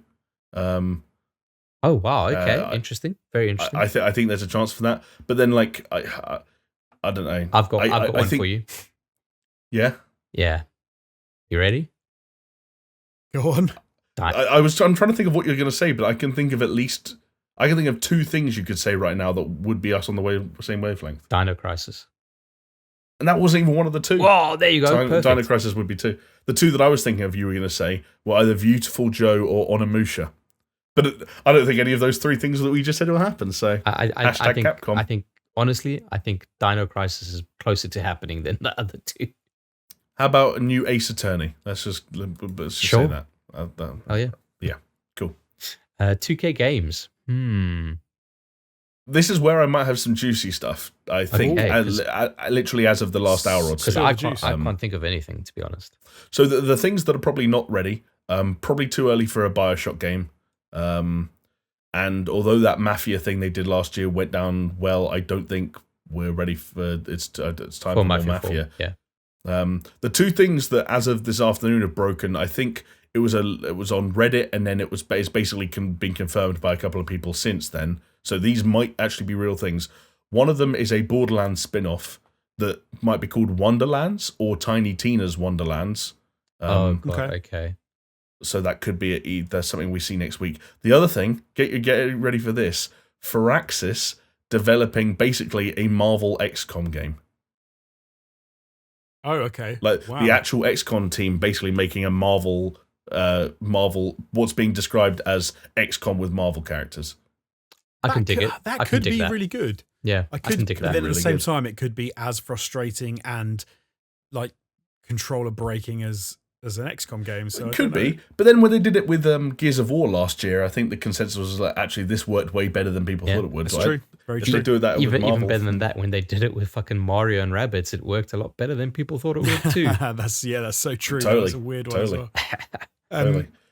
Speaking of Mario, I was going to say, you boys, this is where you get wet and juicy for the little dinky controller, little dinky console, and what they're going to reveal. It's got to be Breath of the Wild 2. That's got to be their marquee kind of thing. I'm going to say no. You scumbag. Just for you two, I'm going to say nah. Don't absolute scumbag. I'm going to say that. And if I'm going to go for some left field choices, God, are you ready for this? Go on. Do it. Hit it. A new Chibi Robo. Bingo. Love it. Bingo. Fucking absolutely great. And Golden Sun. I don't know if it's going to come in the form of a remake or in form of a new entry, but fucking Golden Sun it's time to shine, baby. Oh, man. Fair enough. Yeah. I think the crazy thing about Nintendo is that all the cards are on the table for Nintendo to play the best hand that anyone could play of the whole E3. There are obviously massive rumors, and we're getting into no smoke without fire territory over the new Nintendo Switch, the Switch Pro, whatever it's called. Well, but they did mention that they're focusing on software, not hardware. So yes, because we do know the rumor is that the hardware is going to be shown off before. Yeah. That was a rumor. But again, every date that an insider has guessed up to this point at the time of recording has been wrong. The latest of which was fucking today. Yeah. Lots of people thought something would happen today. Spoiler alert, it hasn't at the time It's of the easiest fucking news cycle for these people, right? well, the Switch Pro could be released today. But then here's an article about it.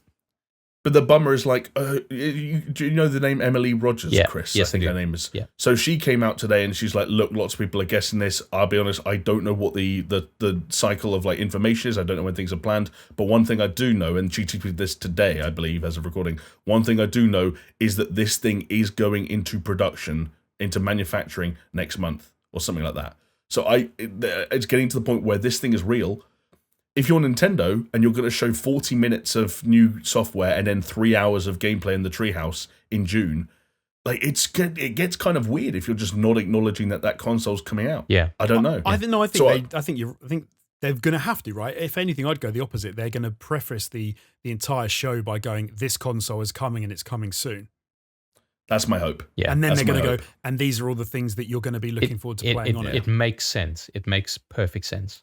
Also, I don't know if you boys saw, but there's been a price leak apparently from it's a non-confirmed rumor, to be fair, where a French retailer.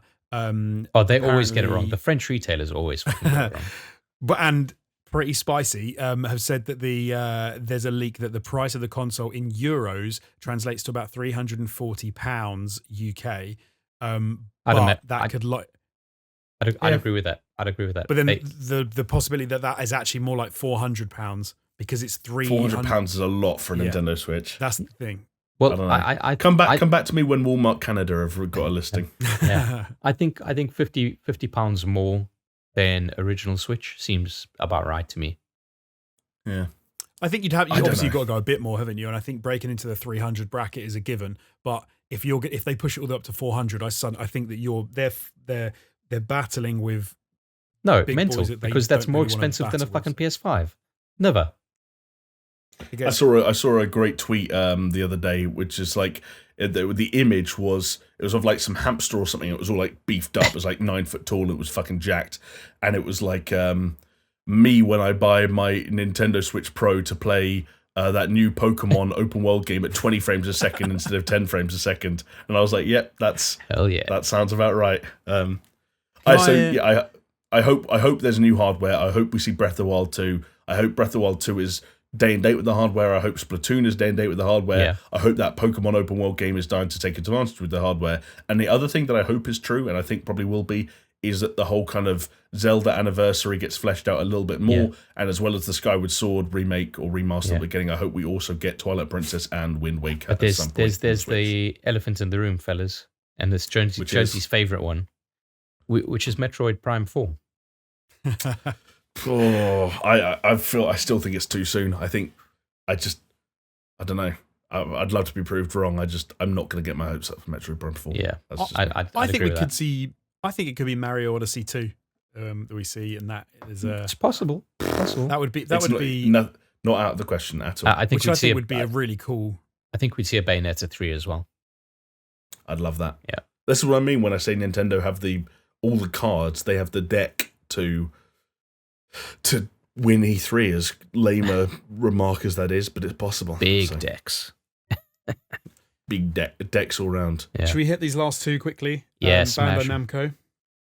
I don't know, man. Bandai Namco, Elden Ring's the big one, and I think the other thing that leaked was a Team Ninja making a Soulsborne game in the Final Fantasy universe. Yeah, that's kind of weird. You see, it's funny, when I think of Bandai Namco, I think of the fucking fighting games. You got your Tekken, your Soul Calibur. Right. But it's too soon to have new entries in either of those. I think they are churning around quite nicely. And then lastly, a while later, is going to be EA. EA. A full fucking month later. I reckon a whole month fucking later, Dragon Age 4, obviously more Battlefield. Yep. I don't know. Something. I mean, it could go spicy. I mentioned it before, new Sims, but who knows? That would be wicked. Jamie, Skate 4? I'd love Skate 4 to be ready to show something, but considering last summer it wasn't even a logo. We can't even make it's just a logo meme. It was a conversation. Yeah. Where they were like, it was just two dudes on a Zoom call going, "We're going to make Skate 4." So I'm not getting optimistic for that. I think we're going to see. Honestly, yeah. Sorry, go ahead. I was going to say that I think you hit the nail on the head when you said that I think they've got Battlefield as their big thing to push, which they always do when they've got one coming out. And I think they've got DragonAge in their back pocket as like the other big thing they're making, if that game is ready to be shown. What's going to be their like big one more thing though, do you think? Because Respawn is around. I don't think they have 3, one. Yeah, Jedi Fallen Order 2. I think I'd love Respawn to have like a one more thing, but like we joked about it before, even last week I think, which is that like the way you look at the way Respawn have announced things in the past, like Apex Legends was like this day and date, journalists and media went and played it, and then it got announced and launched on the same day. Jedi Fallen Order was kind of like name dropped in the middle of a conversation that just happened to happen in the middle of their thing. All I remember is that every year where a Battlefront or Battlefield game has come out, EA have ended their press conference and just spent the next 2 hours showing people playing the multiplayer. Yeah. And I think they like to. I think this is not just about EA, this is about all of E3 and everything we're going to see over the next 2 weeks. I think now is a really strange time to be working on video games and finishing video games and figuring out what you're going to do with them. And I think also, because of what happened last year to games like Cyberpunk, there's never been a worse time to release games too early. Yeah. And also because of the whole the conversation and the discourse around delays, there's never been a more unnecessary time to announce things too early or to give things release dates when they don't need one. I think even Sony are exercising that with Horizon. No one knows what any of the other companies are doing. A lot of the companies probably don't even know what they're doing. I think this is the E3 for restraint and making a bigger deal as you can over the things that are good and ready to go. That's why Ubisoft's big thing will probably still just be Far Cry. That's why EA's big thing will probably still just be Battlefield. These are the things that are there. They're ready to go. You promote them, you push them, you don't raise anyone's hopes up unnecessarily, you don't make release dates you can't follow up, you don't depress people with another year of CG trailers like we did last year. Yeah. Like, Xbox last year, when it was Avowed or State of Decay or Fable, it was just CG. I don't think they're going to do that this year, even if that just means that their big guns are Halo, Forza, Psychonauts, and Bethesda's array of games. Yeah. I just think that, like, this isn't the E3 for raising pulses and raising hell. Like, just put your money where your mouth is, and right now money is in games that are basically ready to go and aren't going to be rushed or fucking I've made my point, but yeah. I think you're probably pretty spot on, because I don't think this is the E3. They've seen what's happened when people overpromise and how that can come back to really bite you, and especially with everything that's gone on in the last sort of like 18 months. I agree. I don't think this is going to be the time when they want to sort of be overpromising anything, because they're it's just going to come back to bite them, and it's probably one of the worst situations you can be in, especially at the moment. So I think probably right. Probably the best way to cap it off is what we said going into it, saying, hey, temper your expectations, because if they're low, you can only ever be impressed. Right. I mean, look at Nintendo, right? We touched on Nintendo, and what were we doing? We were speculating about the appearance of games that in some cases we've known about for 2-3 years because they were announced too early, and they've just been CG trailers or titles or whatever that have floated in the ether for years now, and we just keep bringing them up. And the more we bring them up, the more pressure we put on people to bring them. And now, you look at how some people are behaving around Elden Ring, for example. It's getting to the point now where, like, as a developer or a marketing person, you can get death threats for announcing a game too early. You can get death threats because a trailer didn't drop when people wanted a trailer. Yeah. Like, it's like not worth it anymore. Why? Yeah, it's just totally not worth it when you can wait till a game's ready. Just say, hey, we made this game. Here's a trailer. Here's some gameplay. It'll be out in 6 months. That's what Fallout 4 did fucking way back in 2015, and it worked. Yeah, it worked big time. Like, there's no reason not to try and follow that. We don't need to see the logo 4 years before it comes out anymore. Like, I think it's just, and especially now, like, game development has never been as precarious and uncertain as it is at the moment. Companies are probably still working from home in the majority of places. They probably still don't know what their long-term plans are for getting everyone back into the office, even if that is their plan. So why bother throwing caution to the wind? Yeah. Why bother? Absolutely. Well, and with that brings us to the end of another super show. Thank you so much, guys. We need a code word. I think Jamie just said it. Why bother? Why bother? Okay, so your code word this week is why bother. If you made it to this point in the podcast, type that in the comments on YouTube so that we know that you got this far. Thank you so much for watching. You can reach out to us on YouTube and Twitter at SuperShowPod. You can join our Patreon for as little as $2 a month. That is what is it? Patreon.com/SuperShow. Thank you very much, Christoph. Slurred a bit there, but I am tired, so there we go. It's very late. You're allowed. It's late here. It's probably might be late for you listening to it right now, but thank you for joining us. Thank you for being here to the end, and we will see you again next week when some of the questions, especially we've just gone over, will be answered. So, see you later. See ya. Bye. Bye.